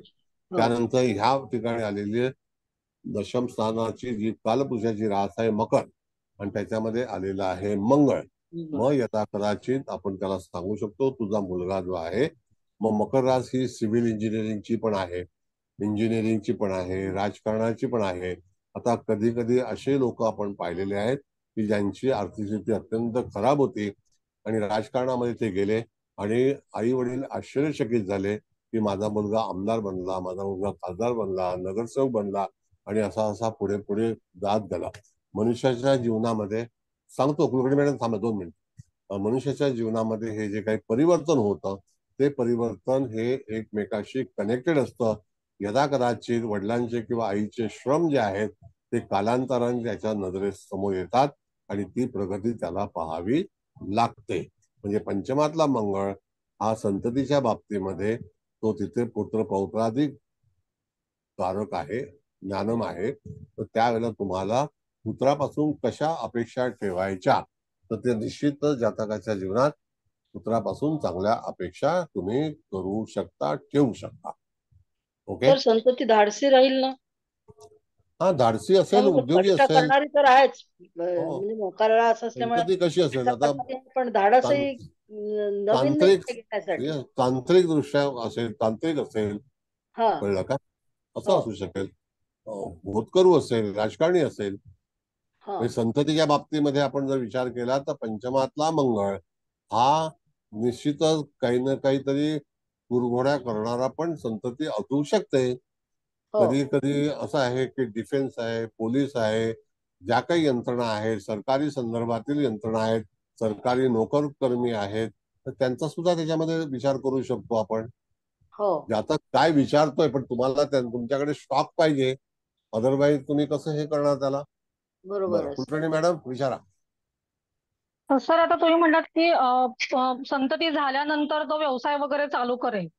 तर आता इथं मकर राशीमध्ये मंगळ आलाय म्हणून आपण हे म्हटलं, जर दुसऱ्या राशीमध्ये आला असता तर आपण हेच म्हणू शकलो असतो का सर? नाही. आता असं आहे मॅडम, सांगतो तुम्हाला, शेवटी जातकाची निवड कन्या लग्न झालेलं आहे तर नक्की नक्की. हो, त्याच्या डोक्यामध्ये व्यापाराचे विचार असणार हे पण नक्की. अर्थातच. हो, येस. म्हणजे त्याचा कल जो आहे कालांतराने, आणि बुध हा ही जी रास आहे ना, मी तुम्हाला उदाहरण देतो. बुध हा कसा आहे की एखादा व्यापार करायचा असेल तर त्यावेळेला तो एका ठिकाणी जातो आणि त्या ठिकाणी त्याची हालचाल पाहतो, तो कसं शिकवतो, तो कसं करतो, विक्री कसं करतो, पैसे कुठून आणतो, कसे परचेस करतो, या सगळ्या गोष्टी बुध हा लक्ष केंद्रित करतो. आणि नंतर निरीक्षण करतो. येस. आणि नंतर मग तो त्याचं दुकान उघडतो. आजपर्यंत जगामध्ये सगळे व्यापारी जे आहेत ते सगळे बुधाच्या तत्वाचे आहेत आणि ते लोकांकडून शिकतात. आणि बुधा असा ग्रह आहे, मी तुम्हाला सांगतो, आपले मेरे प्यारे भाई और बहनों जे आहेत ते सुद्धा केशुभाई पटेल जे होते, केशुभाई पटेलकडे त्यांच्याकडे कार्यरत होते. आता केशुभाई मिथुन राशीचे होते, तर त्यांचं जे काही लौकिक होता तो असा होता. मग त्या ठिकाणी त्यांनी त्या जे काही पॉलिटिकली जी मॅनेजमेंट पाहिजे ती त्यांच्याकडून शिकले ते. हा, आणि मग हुशार झाले. मग तसं बुध हा ग्रह जो आहे, हा ग्रह निश्चितच काहीतरी शिकण्यासाठी किंवा आपलं साध्य होण्यासाठी जवळ आलेला असतो. बरोबर आहे. विद्यार्थी दशेतूनच तो आधी शिकून मगच स्वतःची उन्नती करतो. नक्की. आणि बुध हा कुंडलीमध्ये आपण नेहमी शिकवतो. आता जर समजा या ठिकाणी आपण विचार केला तर मंगळ हा तांत्रिक आहे, तंत्रकला जी काही आहे तर ती सुद्धा त्याच्याकडे आहे, तो तसा करेल. पण त्याचा मूळ पिंड जो आहे, मूळ पिंड हा कन्येचा आहे, हे विसरायचं नाही. बरोबर आहे. होय. पण आता इथं जो मंगळ आलेला आहे पुत्रकारक म्हणून मकर राशीमध्ये आरूढ लग्नाला, तर इथे जर दुसरी कोणती रास असती, समजा तुळ रास असती, तर त्याचा कसा फलादेश आपण म्हटला असता सर? ठीक आहे, ओके, फाईन. तुळ रास सुद्धा आपण जर समजा तिथे मंगळ आलाय असं समजूया, तर तुळ रास ही अभिनयाची आहे, नाही का? आज जेवढे नट साली, 65 साली, 55 साली जे फिल्म मध्ये आले, त्यांचे बापदादा काही फिल्म मध्ये नव्हते. ते आले त्यावेळेला काय फिल्म इंडस्ट्रीचे इन्स्टिट्यूट पण नव्हत्या, आले आणि चमकले. जसं उदाहरण तुम्हाला मी सांगतो, जसं देवानंदचं लग्न तुळ होतं आणि मीन रास होते. तो स्वतः एवढा हास्य चेहरा होता की त्याला लोकांनी स्वतःहून बोलवलं आणि मग त्यांनी कंपनी काढली नवकेतन, आणि ते फार चांगल्यापैकी हे झाले, आणि यश मिळवलं. तर त्यांना आता कोण विसरू शकत नाही. बरोबर आहे. त्यांना पण भावाची साथ चांगली मिळाली सर. येस. मग आता अशा वेळेला मीन राशीमध्ये त्यांचा षष्ठात चंद्र होता. मग षष्ठातला चंद्र जो त्यांचा भाग्यकारक जो काही मीन राशीमध्ये होता, त्यांना भाग्य आणलं त्याच्यामध्ये. बरोबर आहे. असं आहे. मग तुम्हाला आता आपला विषय आहे, समजा तुळेचा मंगळ आला तर यदा कदाचित त्या व्यक्तीच्या मुलाला अभिनयाची पण संधी मिळू शकते, कलावंत होऊ शकतो, आणखी आर्टिस्ट होऊ शकतो. आर्ट सुद्धा बघा, आता तुम्ही स्वतः कलेशी संबंधित आहात, तर कला ह्या आर्किटेक्चर पण होऊ शकतो ना सर, म्हणजे हा. डिझायनर होऊ शकतो, हो हो ड्रॉइंग अँड डिझायनिंग करू शकतो, फॅशन डिझायनर हो होऊ शकतो, बरोबर. आर्किटेक्ट होऊ शकतो, फर्निचरचं हे करू शकतो, लॉजिक करू शकतो. आज बाजारामध्ये एवढे सगळे जे काही साहित्य आलेलं आहे, प्रत्येक व्यक्ती प्रत्येक ग्रह हा एकमेकासाठी पूरक असतो. होय सर, कळलं? नक्कीच आहे सर. होय होय आता बरोबर. समजा संगीतामध्ये तुम्ही गेलात तर तो बिचारा जीव तोडून संगीत करतो आणि दुसरे लोक त्याच्या समोरचे प्रसन्न होतात. मग तो कोणासाठी करतो? तर इतरांसाठी करतो. त्याला इतरांसाठी ते काही करतो. होय मिळणार आहे ते त्याला मिळणार आहे, पण तरी सुद्धा होय तो होय हजारो लाखो करोडो लोकांना संतुष्ट करण्याचा प्रयत्न करतो ना. म्हणून त्या निश्चितच. होय ठिकाणी अनेक लोकांच्या हातामध्ये देवाने अशा काही गोष्टी दिलेल्या आहेत की बरोबर. तो इतरांसाठीच करणार, स्वतःसाठी नाही. स्वतःसाठी जे काही त्याचं रक्कम आहे अल्प, तो त्याची घेणार, पण होय त्याच्यावरती लाखो लोक खुश होणार ना, असं ना. होय सर. छान सर, मस्त मग सांगितलं सर. मग आता धन्यवाद सर. समजा त्या ठिकाणी धनुरास आली असं समजा, हा असा विचार केला, धनुरास आली तर हो धनुरास ही एज्युकेशन डिपार्टमेंटशी संबंधित आहे. होय धनुरास आणि मीन राशीशिवाय तुम्ही एज्युकेशन सेक्टर मध्ये एंटर होऊ शकत नाही. बरोबर आहे. होय मग त्या ह्याच्यामध्ये तुम्ही जे काही एज्युकेशन सेक्टर आहे तर त्याच्यामध्ये भिन्न भिन्न कला आणि त्याचा संबंध येतो. मग त्यावेळेला होय तो गुरु हा टीचिंगचा कारक आहे. फिजिकल एज्युकेशन मध्ये पण जाऊ शकतो. Yes yes. हो कुठलंही ट्रेनिंग जे आहे हो ते हो गुरुकडे, आता जसं आपण बघितलं फायनान्स आहे, होय गुरुकडे आणखी ऍडमिनिस्ट्रेशन आहे, एज्युकेशन सोसायटीज आहेत बऱ्याचशा, त्या होय गुरुकडेच आहेत. बरोबर. म्हणजे पूर्णपणे तुम्हाला ह्या 7 ग्रहांवरून ज्या काही गोष्टी आहेत त्या तुम्हाला जातकाला सुचवणं गरजेचं आहे. आधी तिथे रिलेटेड आलेली रास कोणती आहे, ते कोणती कोणती फळं देते आणि तिथे कोणता ग्रह आला, या दोन्हीची सांगड व्यवस्थित लावता आली पाहिजे. राशीशिवाय बघा मॅडम 2 पार्ट आहेत. आता इथे 7च स्थानं भरलेली असतात, 8वं हो 9वं 10वं नाही. पण ह्या रिकाम आहे. 7 हो स्थानामध्ये आलेल्या ग्रहाची स्थिती काय आहे आणि ती कोणत्या राशीशी निगडीत आहे, संबंधित आहे, बरोबर बरोबर त्याच्यावरती त्याच्या जीवनाचा प्रवास हा निश्चित असतो. बरोबर आहे सर. Yes. तर आता आता इथे आपण आणखीन एक विषय, आता 7च स्थानं भरलेली आहेत. आता आपण संततीची पत्नी म्हणजे सून किंवा जावाई असं जर बघायचं असेल तर असा विचार कसा करणार मग सर आपण? करूया ना, आता ताबडतोब, वेळ लागणार नाही. मूळ कुंडलीमध्ये जायचं, त्या ठिकाणी येणारी रास जी आहे ती कर्क आहे. हा होय ही पंचम स्थान आहे. पंचम स्थानाच्या समोरची रास आहे ती मकर आहे, नाही का? होय बरोबर आहे. हो मकरेचा अधिपती इथे ह्या ठिकाणी आलेला आहे, तो पौत्र पौत्रादी ज्ञानामध्ये मंगळ आहे. होय बरोबर. मग त्याचा जोडीदार कशा स्वरूपाचा असेल आता मी तुम्हाला सांगतो. तुम्ही अच्छा जर कुंडली केला, आता आपण थोडासा विषयांतर करूया. जर समजा एखादी व्यक्ती आली आणि त्यावेळेला तुम्हाला त्याने विचारलं की ह्या जेमिनीवरून हा माझ्या मुलाच्या पत्नीच्या संदर्भात तुम्ही काही सांगू शकता का? जातक काही विचारू शकतो, हो हो सर. काही. मी तुम्हाला सांगतो की वकील जेव्हा एखाद्या गोष्टीची चिरफाड करतो तेव्हा तो फिर्यादीला, आरोपीला काहीही विचारू शकतो. तशा उज्ज्वल निकम आहे, त्यांचं व्याख्यान ऐका. ते म्हणतात आजही मी विद्यार्थी आहे, कायद्याचा विद्यार्थी आहे, मी वकील झालोय म्हणून सर्व ज्ञात नाही. अच्छा म्हणजे बर. त्या येस इथेच त्यांचं अच्छा व्याख्यान ऐका तुम्ही. व्याख्यान ऐकणं फार गरजेचं आहे. मग अशा वेळेला आपण आता पुढे जाऊया. अशा वेळेला तुम्हाला सांगतो मॅडम की आपण ह्याच पत्रिकेवरून, बरोबर आहे, हो याच पत्रिकेवरून तुम्हाला मीन लग्न हे कधी सोडायचं नाही. त्याचं पंचम स्थान हे चंद्राचं आहे आणि हो चंद्र त्या कुंडलीमध्ये कुठेशी आहे? चंद्र तिथेच आहे, त्या पंचमातच आहे. पंचमातच आहे. हो पंचमेश पंचमात आहे. तर होय जातकाच्या मुलाचं जे लक्ष किंवा त्याचा विचार हा त्याचा स्वतंत्र असेल, नंबर 1. बर त्यामध्ये आपण जेमिनीमध्ये जाऊन बघितलं तर पंचम स्थानामध्ये आलेला मंगळ आहे आणि तो हो मकर राशी, कारण ते पंचमाचं सप्तम स्थान आहे, सप्तम स्थान आहे. हो बरोबर आहे. बरोबर त्याचं आहे. हो परिवर्तन जे जेमिनीमध्ये झालंय ते पुत्रकारक म्हणून झालेलं आहे.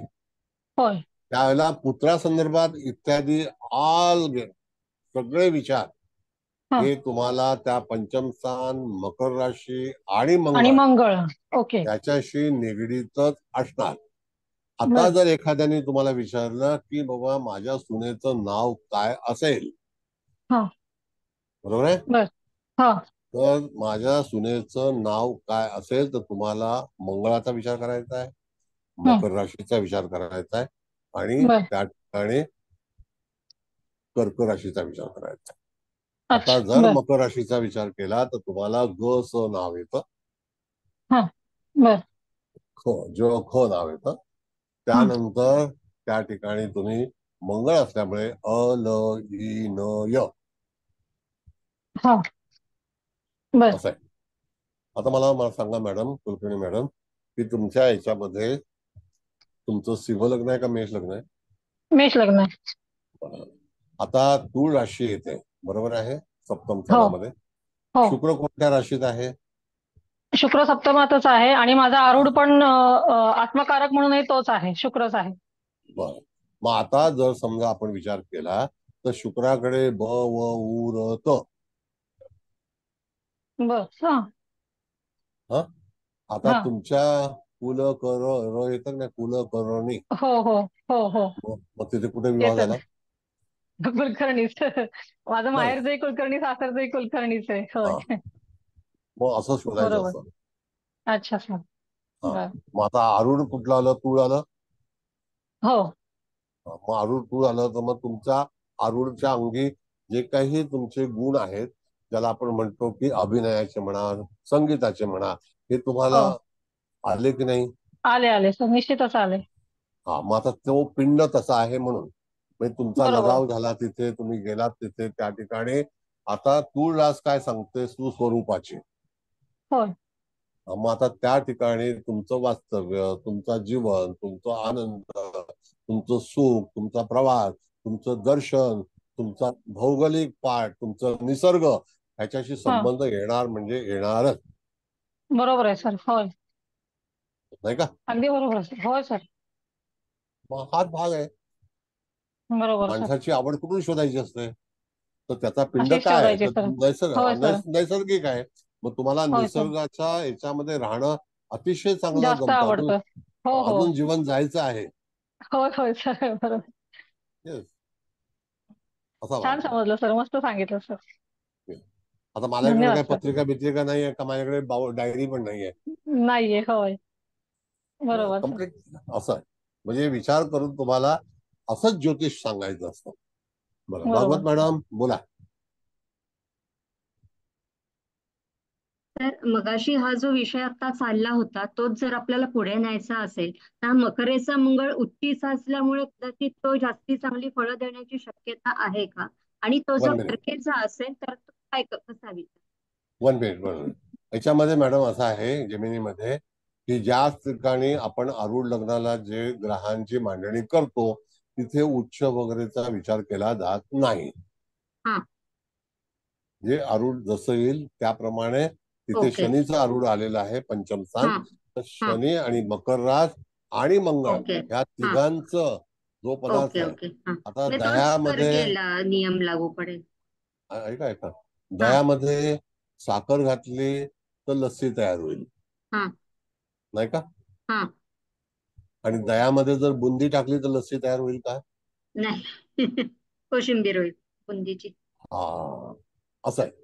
हम्म. मग तशाच प्रकारे आता एकदा असं झालं की मी प्रवासामध्ये होतो, एक मला लस्सी पिण्याची असेल, मी म्हणलं मला लस्सी नको, मी बरोबर साखर आणलेली आहे, तर मी त्या दह्यामध्ये साखर घालीन, लस्सी पोटामध्ये जाऊन बनेल. कळलं? मग पोटात लस्सी बनवायला का आपल्याला हे करावं लागेल का? बरोबर. हा. चक्र फिरवावं लागेल का? नाही. बरोबर. हा. मग दह्यात साखर घालायची आणि खायचं, लस्सी आतमध्ये तयार होईल. पण लस्सीसाठी 60 रुपये कशाला घालवा? हा. बरोबर. हा मुद्दा लस्सी कळला आहे. की जैमिनी. हा. सॉरी. बोला बोला बोला बोला तुम्ही. जैमिनीमध्ये काही उच्च नीच वगैरे असं काही पाहायचं नाही नाहीये ग्रहांचं. नाही नाही, तुम्हाला त्याचा मूळ कर्क कुंडलीतले आलं तिथे तर हा. उच्च. बरोबर. म्हणजे कर्क समजा कर्केचा मंगळ आला तर मग चंद्र कर्क मंगळ असं त्यांचं कॉम्बिनेशन काय होईल ते. कर्क राशीचा प्लॅटफॉर्म आहे, त्याच्यावरती तो प्रतिसाद हा. कसा देईल हे त्याच्यावरती हा. अवलंबून आहे. बरोबर. कळलं? थँक्यू. हो, थँक्यू. सर म्हणजे मूळ कुंडलीमध्ये आता इथे कर्केचा मंगळ आलाय ना, मग तो मूळ कुंडलीनुसार वेगळं देईल आणि जमिनीनुसार वेगळं देईल असं म्हणायचं आहे आपल्याला. कर्केचा मंगळ हा भाग्यस्थानामध्ये आहे का पंचम स्थानात आहे? पंचम. पंचम स्थानात आहे. स्थानात. जर त्या ठिकाणी मूळचे त्याचे जे काही मिळणार आहेत त्याला ते पंचम हा. स्थाना संदर्भात मिळतील. हा. आपण आणि इथे आपल्याला जेव्हा जेमिनी माहिती नसेल तेव्हा, हा पण तो पंचमातला मंगळ कर्केचा आहे आणि इथे परिवर्तित झालेला आहे आणि तो मकरेचा आलाय. म्हणजे हो तो बलवान आहे की नाही?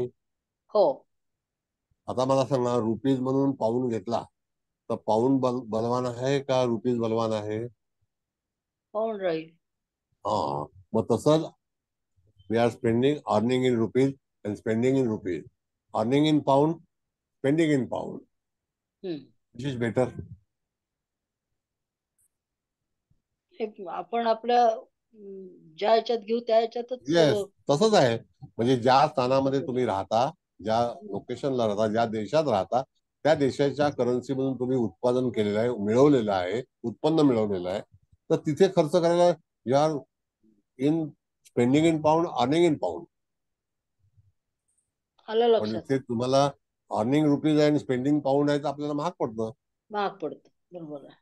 मग तसंच आहे हे, की परिवर्तित केल्यानंतर मंगळ हा त्या ठिकाणी पंचम स्थानामध्येच आलेला आहे. कळलं का?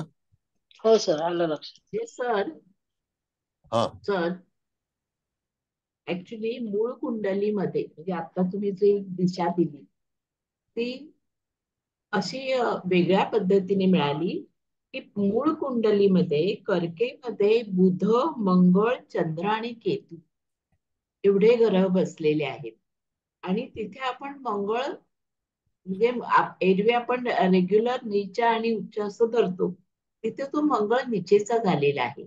म्हणजे आपण म्हणताना, माझा आवाज येतोय सर? हो, बोला बोला. हा, म्हणजे आपण एरवी विचार करताना मंगळ हा तिथे निचेचा आहे असं म्हटलं असतं आणि तो बुधाच्या सोबत बसलेला आहे, केतू बरोबर आहे. हे सगळे फॅक्टर धरून आपण मंगळाचं व्हॅल्युएशन कमी केलं असतं. पण आरूढ लग्नाकडे गेल्यामुळे तो मकरेचा मंगळ झाला. त्यामुळे त्या मंगळाचं वैशिष्ट्य की तो चांगल्या पद्धतीने तिथे आपल्याला रिॲक्शन देईल किंवा साथ देईल, हा मोठा फॅक्टर आपल्याला जैमिनीमुळे उजेडात आला. अदरवाईज आपण मंगळाचं व्हॅल्युएशन तिथे कमी केलं असतं. आता तुम्हाला एक गोष्ट सांगतो मॅडम, हा फार चांगला विषय काढलाय तुम्ही. एक व्यक्ती आहे, तिचं वय आता 55 आहे. त्या व्यक्तीने जीवनभर भरपूर कष्ट काढले. लग्नी शनी होता आणि शनी आणि केतूची युती होती. मग युती आहे, व्यक्ती आहे, शनी केतूची युती आहे आणि ती शनी केतूची युती साधारणतः मला वाटतं 1973चा जन्म आहे. भरपूर कष्ट काढले. आता जेव्हा शनी केतूच्या युतीचा भोग पूर्ण झाला, कळलं, मिथुन लग्न, लग्नी शनी केतूची युती आणि सप्तमामध्ये गुरु आणि राहूची युती. भरपूर कष्ट काढले. त्याच्यानंतर परिवारातले जे 6 लोक होते ते देवाघरी गेले आणि त्या शनीने सप्तमावरती दृष्टी, दशमावरती दृष्टी आणि त्या 6 लोकांची जी काही मालमत्ता आहे होती ती सगळी त्या माणसाच्या नशिबात, त्या व्यक्तीच्या नशिबात आहे. व्यक्ती स्त्री आहे. जीवनभर कष्ट काढून सुद्धा त्या व्यक्तीला आता वय वर्ष जे काही 73चा जन्म म्हणजे विचार करा किती वय असेल, त्या दरम्यान त्या व्यक्तीला आता सगळ्या गोष्टी प्राप्त झाल्या. पण दीर्घकाळ वाट पाहावी लागली. गावचे सगळे प्रॉपर्टी आहे, मुंबईची आहे, ह्या सगळ्या गोष्टी त्याला मिळाल्या. पण शनीने तो विलंब लावला. ती पीडा होती ती भोगायला लावली. ती पीडा भोगली, संघर्ष केला, उपाशी राहिले, सगळं केलं, पण आज तृप्त आहे. म्हणजे ग्रह देणारच नाही असं नाही, पण त्याला विलंब लागेल. म्हणजे जर शनी केतूमुळे जास्त विलंब लागला असं आपण म्हणायचं? प्रश्नच नाही, ते भोग भोगायलाच लागतात. भोगावेच लागले. हा, आता आपण थोडस नवमाशाकडे वळूया. जेव्हा हा आपण नवमाश कुंडली पाहतो त्यावेळेला आपण ठरवतो कर्केचा मंगळ नीचेचा, बरोबर आहे की नाही?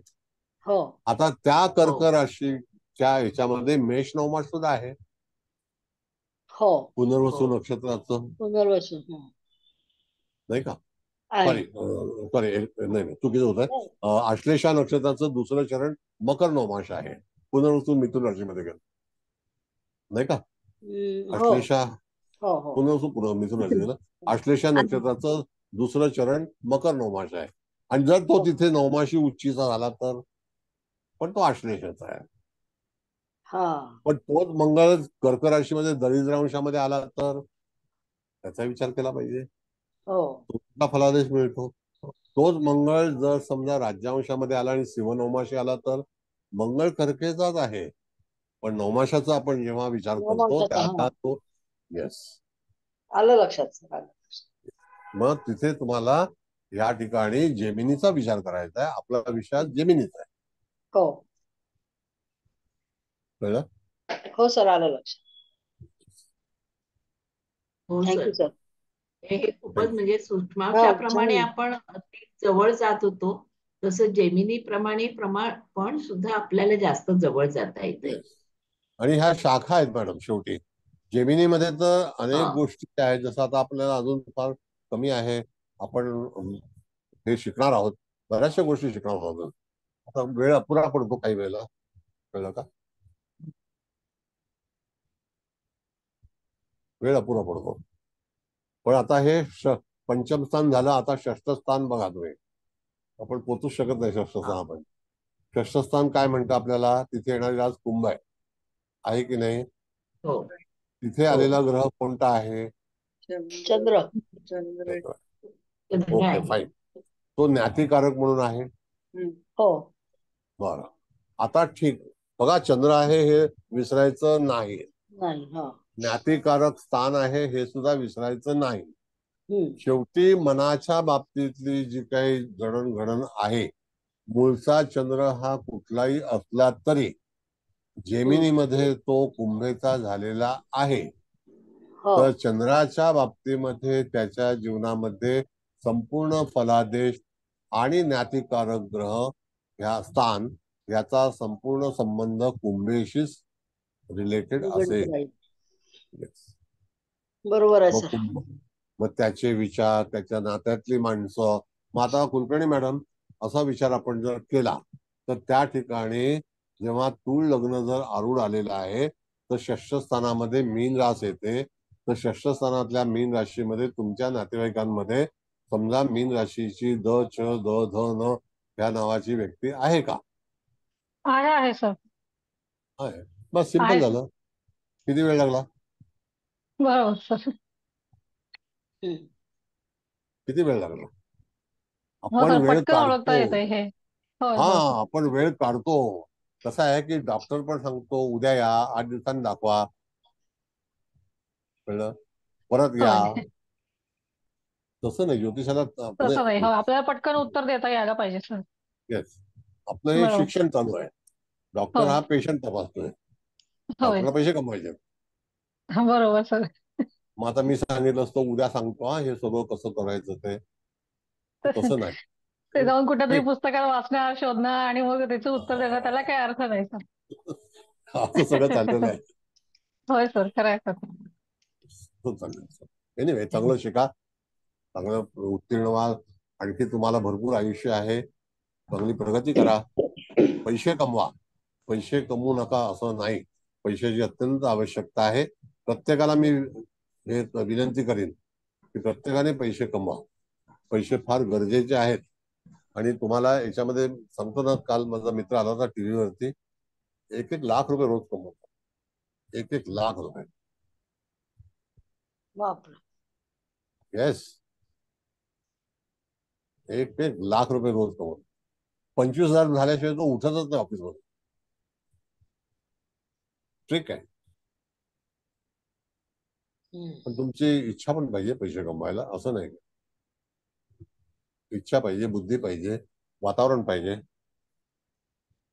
कसं आहे मॅडम की क्लायमेट आहे, ऍटमॉस्फिअर आहे आणि सीझन आहे. त्या सगळ्या गोष्टी तुम्ही जर पाहिलात तर सीझन आपण याच्या म्हणजे एंजल्स मध्ये शिकणार आहोत. सीझन आहे. ऍटमॉस्फिअर हे जे आहे हे आता सध्या ऍटमॉस्फिअर कसं आहे, मी बोलतोय तुम्ही ऐकता, हे ऍटमॉस्फिअर आहे नाही का. क्लायमेट जे माझ्या दरवाजाच्या बाहेर आहे ते क्लायमेट आहे. क्लायमेट उष्णता आहे ना आता. पण समजा उद्या तुम्ही सिमल्याला गेलात तर उष्णता नाही आहे, मुंबईमध्ये उष्णता आहे. जिथे असाल तिथे क्लायमेट कसं आहे. ऋतू काय आहे, तो ऋतू तुम्हाला सीझन आहे. हे सगळं ज्योतिषमध्ये आहे. बरोबर आहे सर. सर आता मॅडम तुमचा चंद्रावरती चतुर्थ स्थानात ते शनीची दृष्टी आहे, याचा विचार करायचा ना. नाही इथे दृष्टी नाही प्लीज, नाही ते दृष्टी नाही. म्हणजे मग फक्त कुंभेचा चंद्र एवढाच विचार करायचा. चंद्र कुंभेचा हे षष्ठ स्थानाशी संबंधित आहे. त्याचं अंतर्मन आहे. बघा आत्माकारक वेगळा आहे, त्याची बॉडी आहे, त्याची पर्सनॅलिटी आहे, त्याचे विचार आहेत. पण अंतर्मन जे आहे ते कुंभेशीच आहे, कुंभेशी निगडित आहे. येस, आलं लक्षात सर. कसं आहे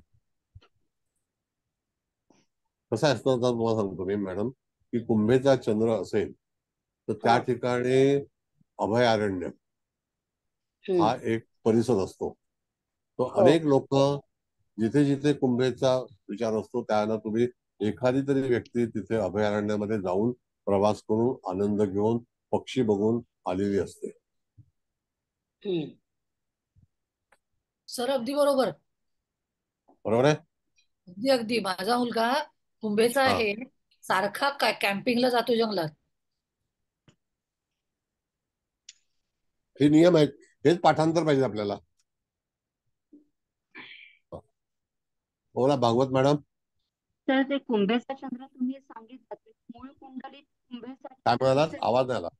कुंभेचा चंद्र तुम्ही सांगितला, तर मूळ कुंडलीत कुंभेचा चंद्र असेल जन्मकुंडलीत तर हा फलादेश तुम्ही सांगितलात. आणि मग तो कुंभ नवमांशात असेल आता नवमास नाही, याच्यात परिवर्तन आपण जेमिनी आपण जेमिनीच्या बद्दल बघा. एक मिनिट सांगतो. आपण आता जेमिनी शिकतो तर जेमिनी बद्दल पण करा. आपण मूळ कुंडलीमध्ये जरी कुंभेचा चंद्र असेल तरी, आता जर मकरेचा चंद्र असेल तर राजकारणाशी संबंध येतो. असं आहे. मग आता षष्ठ स्थानामध्ये इथे आला आपल्याला चंद्र कुंभेचा, याचा पण संबंध लोकसेवेमध्ये येतो, जनसेवेमध्ये येतो. परमेश्वराने सगळे डिपार्टमेंट वाटून ठेवलेली आहेत, विभाजन आहे. प्रत्येकाला प्रत्येक गोष्ट जी आहे ते आपण सूर्य सिद्धांतामध्ये शिकतच आहोत. हो सर. कळलं? हो सर. ठीक आहे. म्हणजे शनीच्या दोन्ही राशींचा संबंध राजकारणाशी येतो. हो येतोय, कुठे ना कुठे तरी कनेक्टेड असतो. शनी हा ग्रह असा आहे मॅडम की जनसेवेचा कारक आहे. एखाद्या व्यक्तीच्या कुंडलीमध्ये शनी प्रधान जर कुंडली असेल तर त्यावेळेला त्याचा कालांतराने जेव्हा त्याला संधी मिळेल तेव्हा तो जनसेवेमध्ये जाणारच, संपर्क येणारच. मग तो तुळेचा शनी, कुंभेचा शनी, मकरेचा शनी असेल तर ठरलेलं आहे. आलं लक्षात.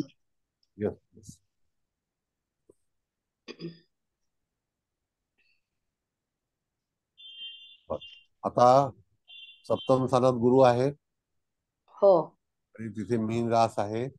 जोडीदार कशा स्वरूपाचा असेल, जोडीदाराचं वर्णन कसं असेल, जोडीदाराचा पेशा कसा असेल, दाराकारक व्यक्ती कशी असेल, मग ती स्त्री असेल का पुरुष असेल, काही असू शकतं, नाही असं नाही. मग त्यावेळेला त्या ठिकाणी जातकाला आपण असं सांगायचं की तुझा जो काही जीवनातील जीवनसाथी असेल तो स्त्री असो का पुरुष असो, तो उच्च शिक्षित असेल, फायनान्स मध्ये अतिशय योग्य असेल. गुरु हा फायनान्सचा कारक आहे. मूळ एज्युकेशन हे गुरुकडे आहे, म्हणून एज्युकेटेड व्यक्ती मिळणं फार कमी असतं. कळलं का? मग आता तो जर मंगळ आला, हा असं म्हणजे तुम्ही रिलेटेड एज्युकेशन संबंधित, आता तो जर मंगळ आला तर लगेच बिघडेल. कारण मंगळ हा आर्ग्युमेंटचा कारक, मंगळ हा असा संथ बसणारा ग्रह नाही. तो नाही आहे. दुसऱ्याला त्रास देईल, लाता मारेल, असं करेल, मी हे करून टाकेल, मी ते करून टाकेल, या सगळ्या गोष्टी आहेत त्याच्याकडे. हो सर. मंगळाला योग्य स्थान मिळालं तर ठीक आहे. आता इथे जो कसं त्याचं हे कशी असेल, स्वरूप कसं असेल. मग आता आपण असा विचार केला मॅडम, ऐका, की बाबा माझा जे काही हे मिळणार आहे स्थळ, तर ते कुठल्या कम्युनिटीचं असेल, उच्च शिक्षित असेल का, हो, कुठल्या परिसरात असेल. ज्याला कदाचित बघा मीन रास असं सांगतोय शिवभक्ताचे, दत्तभक्त, दत्तात्रय, गुरु, बँकेमध्ये काम करणारी एखादी व्यक्ती, असं पण सांगू तुम्हाला. तुमच्याकडे ते सुचलं पाहिजे तुम्हाला. सर ज्यावेळेला तुम्ही केंद्रामुळे जन्मस्थळाच्या जवळ असेल असं सांगू शकतो. नाही असं नाही मॅडम, मंदिराच्या जवळचा परिसर असेल, पण तुमची आवड योग्य असेल, कदाचित लठ्ठ असेल पण मठ्ठ नसेल, असं आहे. कळलं का? हा बघा. मग सप्तम स्थानाचा विचार बोला. गुरु केंद्रस्थानी आलाय ना इथे, म्हणून म्हटलं. इथे केंद्रस्थान नाही आहे. नाही आहे, तसं नाही करायचं. इथे त्या दाराकारकालाच किंमत आहे, केंद्रस्थानाला किंमत नाही. अच्छा अच्छा, आलं लक्षात. कळलं? हो सर. दाराकारकच तो आहे. पण सर दिसायला गोरापान उंच असा असेल ना. बघा गुरुचं व्यक्तिमत्व कधी लपत नाही. गुरुचं व्यक्तिमत्व म्हणजे तसं राहील ना. गुरु हा शुद्ध, स्वच्छ, तेच, पैशासाठी विचार करणारा, दक्षिणा मागून घेणारा, पैसे विना काम न करणारा, असं आहे. गुरुचे सगळे कॅरेक्टर्स इथे घ्यावे लागतील. नक्की नक्की तसंच आहे ना. गुरुचे कॅरेक्टर आपल्याला माहिती असणं गरजेचं आहे मॅडम. म्हणजे गुरुचीच रास आणि गुरुच तिथे आहे. हो, मग तेच तर आपल्याला महत्वाचं आहे ना, की आपण ग्रहांचे कॅरेक्टर आपल्याला माहिती नसतात त्यावेळेला आपल्याला फलादेशामध्ये आपली चूक होते. हो सर, होतं तसं. नाही का? असा प्रॉब्लेम होतो. मग तसं चुकायला नाही पाहिजे, म्हणून तुम्हाला ह्या सगळ्या गोष्टींची आठवण होणं गरजेचं आहे. शिक्षण आहे. तर anyway, now it is time to leave. आणखी काय विचारायचं विचारा, हरकत नाही. आता पुढचा विषय तुम्हाला मी थोडासा सांगतो, ऐका. ज्या वेळेला मूळ कुंडलीवरून आपण जर बघितलं तर त्या ठिकाणी चतुर्थामध्ये येणारी रास मिथुन आहे. मिथुनेचा अधिपती हा जेमिनी मध्ये भ्राताकारक ठरलेला आहे आणि ह्या कुटुंबामध्ये मूळच्या पत्रिकेला अनुसरून त्या ठिकाणी वादंग हे निश्चित होईल. आणि ते वादंग कोणापासून होईल तर मंगळापासून होईल. कारण का, ही वृश्चिक राशीचा बुध आहे. कुठे? जेमिनी कुंडलीमध्ये. जेमिनी कुंडलीत. त्या अर्थी जातकाच्या जीवनामध्ये हे निश्चितच वादळ निर्माण होईल. आता त्यामध्ये आणखी एक गोष्ट सांगतो, आता सगळ्यांनी व्यवस्थित ऐकून घ्या, की जर समजा तात्कालिक जातक आपल्याकडे आलेला आहे वर्तमानामध्ये आणि जर त्याला त्याच्यावरून गोचर तयार करायचं असेल की कुठला ग्रह कधी पॉझिटिव्ह येतो. दरवेळेला गुरु शनी हे दीर्घ मुदतीचे ग्रह आहेत ज्यांची गती मंद आहे आणि त्या ह्याच्यामध्ये ते त्यांचा जे काही राशी पालट आहे तो वर्ष 2.5 वर्षाचा असतो. तर त्याकरता तुम्हाला जी काही कुंडली बनवायची असेल किंवा त्याला मुहूर्त करायचा असेल तर इत्यादी ग्रह न बघता सूर्य तुम्हाला सापडला पाहिजे. तो आत्माकारक जसं झाला पाहिजे. त्या दिवशी 8 दिवसापूर्वी किंवा 2 तारखेला 1 तारखेला गुरु हा आत्माकारक होता आणि तो शुभ होता आणि तो नशिबाने आला होता. त्यावेळेला 29 अंशाचा गुरु होता. कळलं? मग अशा वेळेला तुम्हाला मुहूर्त काढतेवेळी चांगल्या गोष्टी, आत्माकारक ग्रह असावा हे जर वाटत असेल तर तुम्हाला संशोधन करणं गरजेचं आहे. तुम्हाला रिसर्च केला पाहिजे त्याच्यावर. मग कधी चंद्र होऊ शकतो कारण तो फास्ट मुवमेंट आहे. सूर्य त्याच्या खालोखाल आहे, मंगळ आहे, बुध आहे, शुक्र आहे. पण शनी, आता गुरु येणं हा चांगली गोष्ट आहे, रवी येणं ही चांगली गोष्ट आहे, पण शनी येणं म्हणजे थोडस तुम्हाला टाळलं पाहिजे. कधी कधी तुम्हाला 1 महिना 2 महिने पोस्टपोन केलं. आता समजा शनी हा 27 डिग्रीचा आहे तर तुम्हाला 3 महिने पोस्ट पुढे गेलं पाहिजे, नाहीतर काय होत नाही. बोला भागवत मॅडम. तर गोचरीनी काढताना आपल्याला समजू शकतं वेल इन ऍडव्हान्स की कुठला ग्रह आत्माकारक आहे किंवा काय. हो पण ती हो गोचरी सगळ्यांना सारखीच लागू पण पडते ना गोचरी.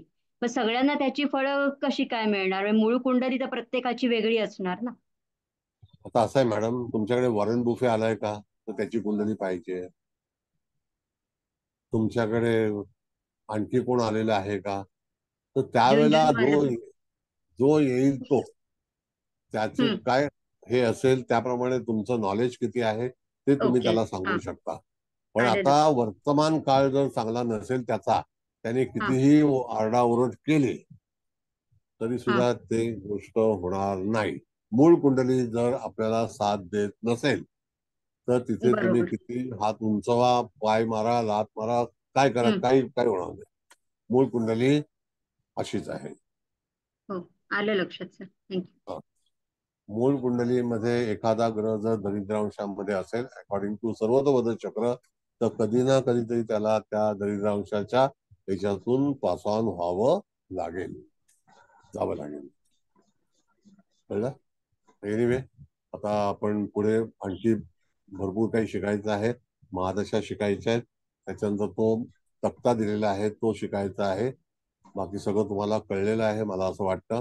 आजचं हे 5वं लेक्चर झालेलं आहे. आणखी बरीचशी व्याख्याने होतील. आता मी हे जे आहे एंजल्स कार्डचं रीडिंग हे सुरू करणार आहे, तर सर्वांनी यावं. जो येणार नाही त्याने मग ह्या क्लासला पण येऊ नये. सर राशींच्या दृष्ट्या आहेत त्याचं जर अजून थोडस अजून घेतलं डीप मध्ये तर बरं होईल ठीक सर. आहे, घेऊया. पहिल्यांदा आपण घेऊ, नक्की घेऊ. मी चालेल. सांगतो तुम्हाला की तुम्हाला कुठल्याही गोष्टीचं असं अर्धवट ठेवणार नाही, अर्धवट नाही हो ठेवणार. सर. नक्की महादशा सुद्धा आपण घेणार आहोत. आता त्या महादशा परत तुम्हाला सांगतो मी, महादशा ह्या काल्पनिक आहेत. जेमिनीमध्ये सगळ्यांनी आपापल्या मताने महादशांची मांडणी केलेली आहे, तरी सुद्धा आपण घेऊ. मग नंतर तुम्ही बरं. तुमचं लॉजिक लावा, हरकत नाही. पण महादशा मी ओके. सव्य अपसव्य हे सांगितलं होतं तुम्हाला, हो त्याप्रमाणे तुम्हाला पंचमस्थान आणि भाग्यस्थानाचा विचार करायचा आहे. दोन्ही हो. एक क्लॉकवाईज एक अँटी क्लॉकवाईज जाते, अँटी तसं क्लॉकवाईज. हो ते करणं बरोबर. गरजेचं आहे. अरे मी मेहर केलंय. हा दा चालेल सर. ते कोण आहे, कोण आहे? सर तर नमस्ते केलंय सर. म्यूट. विचारू का सर? सर ते तुम्ही कुटुंबातल्या व्यक्ती सांगितले आता की चंद्र कुंभेमध्ये होता, तर मग शनी म्हणजे कुंभ रास संबंधी जे नाव आहे ते येतात. मग तसं म्हणजे चंद्रावरनच बघायचं का आपण नाही, कुटुंबातल्या असं व्यक्ती? नाही. तुम्हाला आता जसं आता मॅडम एक सांगा की तुमचं लग्न काय आहे? वृषभ आपण लग्न. वृषभ लग्न. तुमच्या जीवनामध्ये शुक्र ब व उ र त ह्या नावाच्या अक्षरापासून किंवा त्याच्यामध्ये जे अक्षर असेल ज्या व्यक्तीच्या, त्यांच्यापासूनच तुमच्या भाग्याची सुरुवात होईल. म्हणजे तुम्हाला दिशादर्शक कोण आहे? तुमच्या जीवनामध्ये एक कलाटणी येणारा ग्रह किंवा नाव किंवा राशी ही ब व उ र त या नावाच्या व्यक्तीने तुमच्या जीवनामध्ये कलाटणी आली असेल आणि आरंभ झाला असेल. आहे का? बघा, हो सर, बरोबर आहे सर. बस सोपं आहे ते, काही कठीण नाही. काय ऍक्च्युली माहिती आहे का, ह्या लोकांनी हे फार कठीण आहे, हे असं होत नाही, त्याला फार अभ्यास करावा लागतो आणि मगच तुम्हाला ते असं येणार, नाही तर तुम्हाला ते जमणार नाही. कळलं? आवाज बरोबर आहे ना? सर पण नाही हे सर. शिकवा ना आम्हाला. काय सर ही हे अक्षर कुठे आहेत? अक्षर हा? हे जे आहे अक्षर गोचर जे तुम्ही सांगताय ते शिकवा ना. ते शिकवा ना, शिकवणार. आता मॅडम कमीत कमी टायमिंग आहे. मी तुम्हाला आता ऍक्टिंग पण करून दाखवली की कसं आहे. सर या सर म्हणजे नावांचे अक्षर आता कोण? त्यांनी सॉरी हॅलो बोला.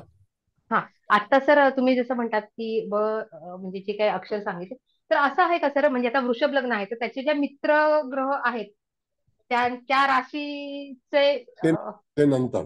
येस, हो, बरोबर ना सर? कनेक्टेड. त्रिकोण त्रिकोण ओके, त्रिकोण. ठीक. आता तुळेचा ऋषभेचा त्रिकोण जो आहे तो कन्या आहे आणि कन्या आहे. मकर. हा मकर आहे. बरोबर बरोबर, तोच मी आता विचार केला म्हणून म्हटलं शनी आणि बुधाशी रिलेटेड आणि शुक्र ह्यांचे Yes. अक्षर असणार ना. ठीक आहे. एनिवे आता चव्हाण मॅडम, चला तुम्ही तुमचं माईक चालू करा. हो सर, ऍक्टिंग चांगली केली, कोणाची केली माहिती नाही पण केली चांगली.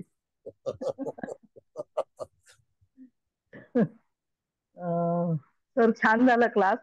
तुम्ही नावं पण सांगितली, सुनेचं पण माझ्या मुलाची पत्नी कशी असेल हेही सांगितलं, कुंभेचा चंद्र, निसर्गाची आवड, अभयारण्याची आवड असते, मकरेचा चंद्र राजकारणाशी संबंध आहे, अशा बऱ्याचशा गोष्टी तुम्ही सगळं सांगितलेलं आहे. आणि प्रत्येक स्थानावाईज कसे कसे ग्रह फलादेश देतात तेही सांगितलं. राशीला धरून कसे फलादेश द्यायचे ते सांगितलं. आणि सर उत्तम, एकदम सुंदर, एकदम छान, सुंदर झाला सर क्लास, एकदम छान. धन्यवाद. कॉमेडी केली ना ती चला हवा येऊ द्या बघा. चला हवा येऊ द्या, जी टीव्हीचा कार्यक्रम आहे बघा, हा हो, त्याच्यामध्ये आवाज काढायचा.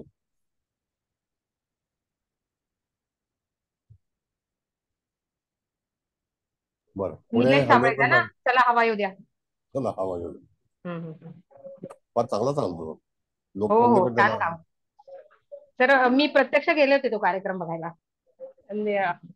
सांगलीला झाला होता, कोल्हापूरला झाला होता. बरं, आता हळदणकर मॅडम तुम्ही तुमचा अभिप्राय सांगा. हो सर, हो सर. नमस्कार सर. नमस्ते. आजची कुंडली मीन राशीची खरी कुंडली, पण आरूढ लग्न कन्या आल्यामुळे आणि कन्या राशीत सूर्याचं आगमन आत्माकारक म्हणून बैठक असल्यामुळे स्थिर असणारा सूर्य हा चर राशी सुद्धा तिथेच आल्यामुळे त्याला एक वेगळं महत्व प्राप्त झालं. आणि कुंडलीचा दर्जा हा किती उच्च श्रेणीचा असू शकेल हे चटकन लक्षात येतं. या कुंडलीचा अभ्यास करताना एक गोष्ट लक्षात आली की धनस्थान असणारं अमात्यकारक धनस्थान, पंचम स्थान हे मकरेचं आणि दाराकारक स्थान हे मिनेचं, तिथे गुरु बसलेले आहे. म्हणजे तिथली राशी आणि तिथला ग्रह याचा सिक्वेन्स बघता आत्माकारक ग्रहाला अमात्यकारक, पुत्रपौत्रकारक आणि दाराकारक ही तिन्ही स्थान पोषक कशी झाली याचा खूप चांगला आढावा आजच्या ह्याच्यात प्रगतीचा असा आपल्याला सापडला. त्यातून शनीची चतुर्थ स्थानातली भूमिका जी मातृपितृकारक आहे ती जातकाला त्रासदायक कशी ठरेल.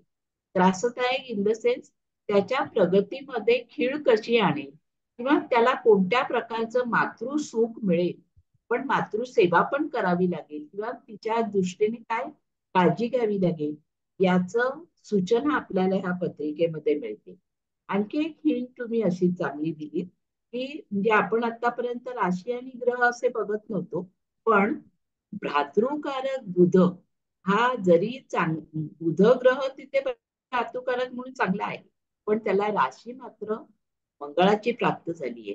त्यामुळे या मंगळाच्या राशीमुळे बुधाचा होणारा त्रास जातकाला कसा निपटावा लागेल याचं मार्गदर्शन आता या पत्रिकेमध्ये खूप चांगलं मिळालं.